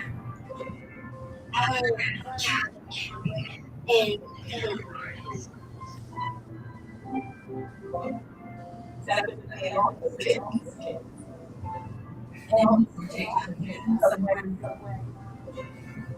how do you find the same chaos? Can you probably storage? Now, just better.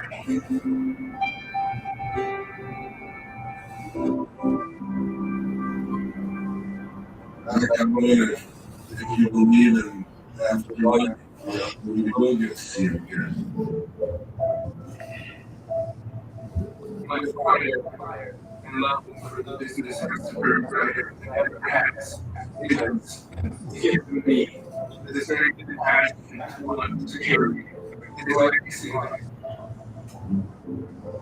He asked him what he was. He said he's honest.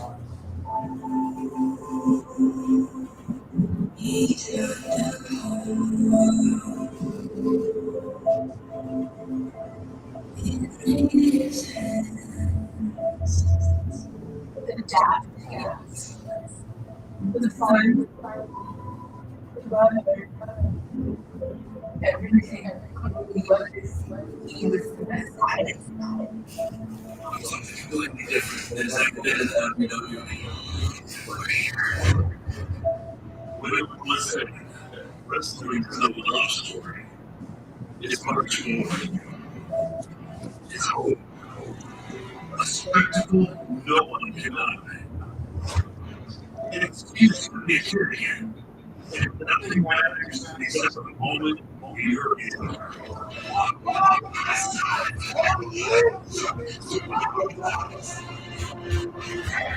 And that is how Wyndham Rotunda went. I'm going. Change. So that's it. It's hard to find myself a lot of places in the operating pushing time to be on the table. This month, our industry and money paid to it. So special. Every advocate has everything to raise. It is the cats. He opened up a world that no one could ever do. Forever. He is the template for zero chances. And the template for being brave. Do I have your attention now?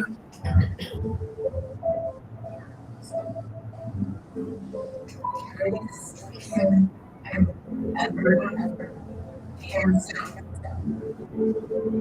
One more time. They're all three on the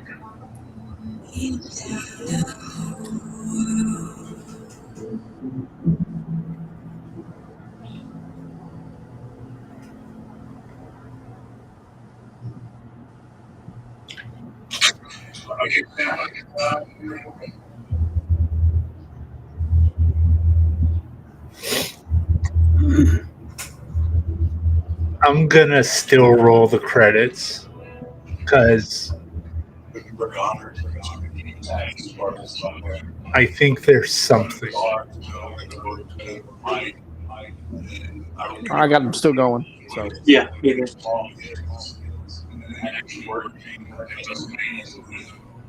You talk about being true and full circle.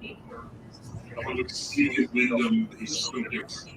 And having very few people that come along that actually think outside of the box.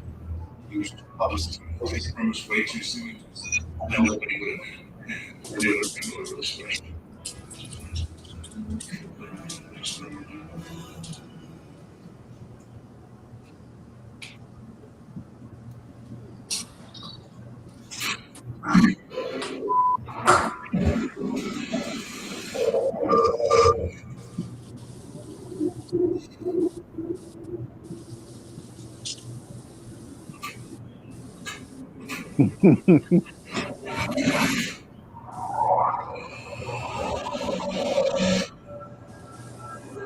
maybe we're getting Bo.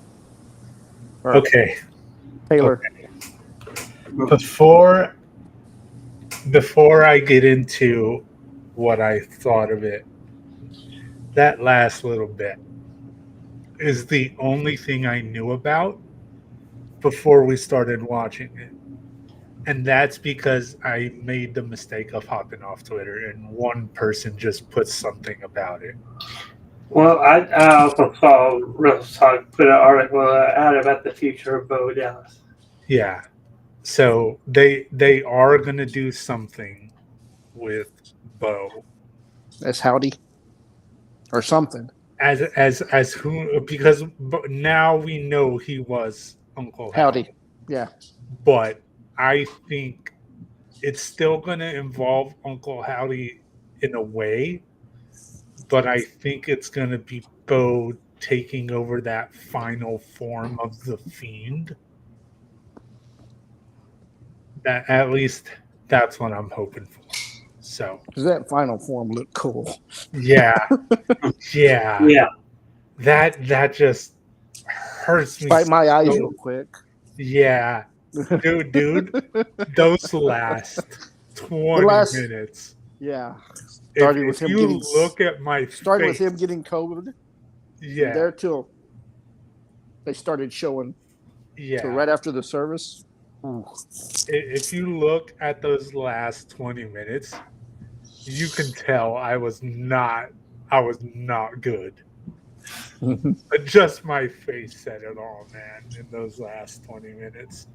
I know I was mainly focused on what was happening on screen, but every time Drew would move, I know what he was doing. He was looking to see if I was crying. And yes, I was. Well, I was too. Well, I was. Yeah, like I saw Johnny wipe his face a couple of times. I didn't. I just let it go. There was no point. It was just gonna swell back up and shit. So I just didn't bother. But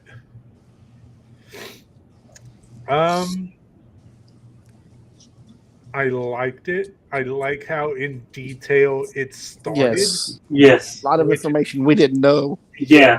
Which helped me. I didn't know Becky and JoJo roomed together. I didn't know that either. Which helped me get through it a little bit better than I thought I would because of how informational it was and how much into the past and how much of the storyline they went through. But I broke like 6 times. I counted. Yeah. It got me 6 times, but obviously the biggest thing the last 20 minutes.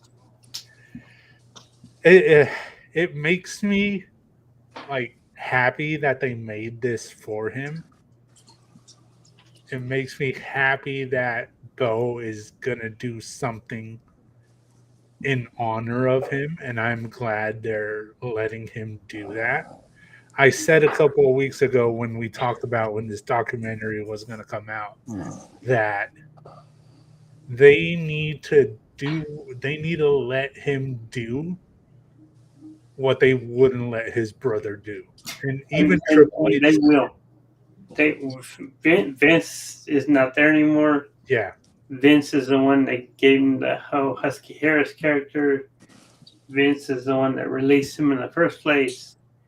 And Vince is the one that held him back. So I think Paul will let him. Yeah. And now because Paul let him loose on NXT. Yeah. Yeah. Now all the stuff you see they're doing right now with the Bloodline and Cody and The Rock and all that, there's no telling what kind of greatness we're gonna see. Yeah. It makes me feel bad that he's not here to see it through, because if it wasn't for him, it wouldn't have reached it. It wouldn't have reached to the point that it did. And it's like many people said there at the end, this was bigger than wrestling. This was like they said, a movie character. Yes. This was a lot more than just professional wrestling. This was storytelling to the max. And watching it just made me hurt that they interfered so much with his creativity in every aspect. If you look at every way every evolution of his character ended, it was always not on his terms. But maybe now they'll let it happen. Yeah, it's Paul Levesque in control and Vince completely out. So it left hopeful, excited and hopeful for what Taylor's going to do. And that's really all I could say without going too much into the anger side of it. because it did make me angry at times, but I was trying to focus on the positives, knowing where it was going. It I was trying to just focus on the positives. After they announced that this documentary was coming out, I did go through and watch Wyndham Moments on a random Tuesday night, and yeah, this isn't the first time I've cried ever since that documentary. Like announcement was made that night was pretty rough, but this was just as rough as that, but it's worth the watch for Wyndham. Not only that, but we had to go through the loss of Brother Lee again. Yeah. Yeah, when they mentioned that, that's another time that Yeah, it was rough. I think that was moment number 3 that got me, or 4. Who knows? All I know is I haven't cried this much in silent in forever.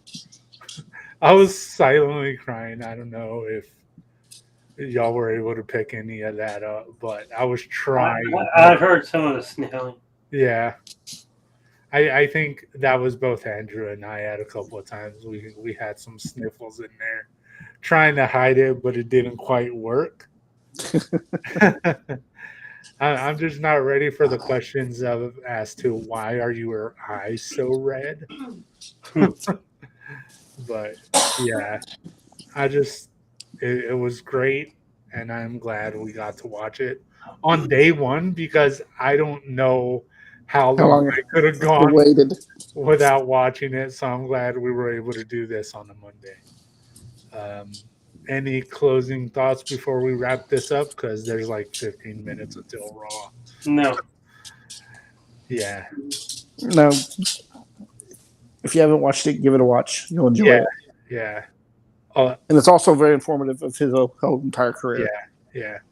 Because as Johnny knows, and as I've said many times, from Husky Harris to Bray Wyatt, like that is one of the things I can say, as many other people can, is we got to see it from the start. Like I was always engaged in one way or another with this character, with this person. And that's what makes it hurt the most. But to know that it's not over, to know that something is going to happen, like Drew said, it's hopeful. It's hopeful. So he's gone, but he's not really gone, like Bo said, because he's still going to be around in a way. So yeah, this was pretty damn cool to watch. And like always, we got to say, don't forget, it's WrestleMania week, and we will be doing our watch along of night 1 and 2. So be prepared for that, and hope everybody enjoys Raw. So until then, talk to y'all later. See you Saturday.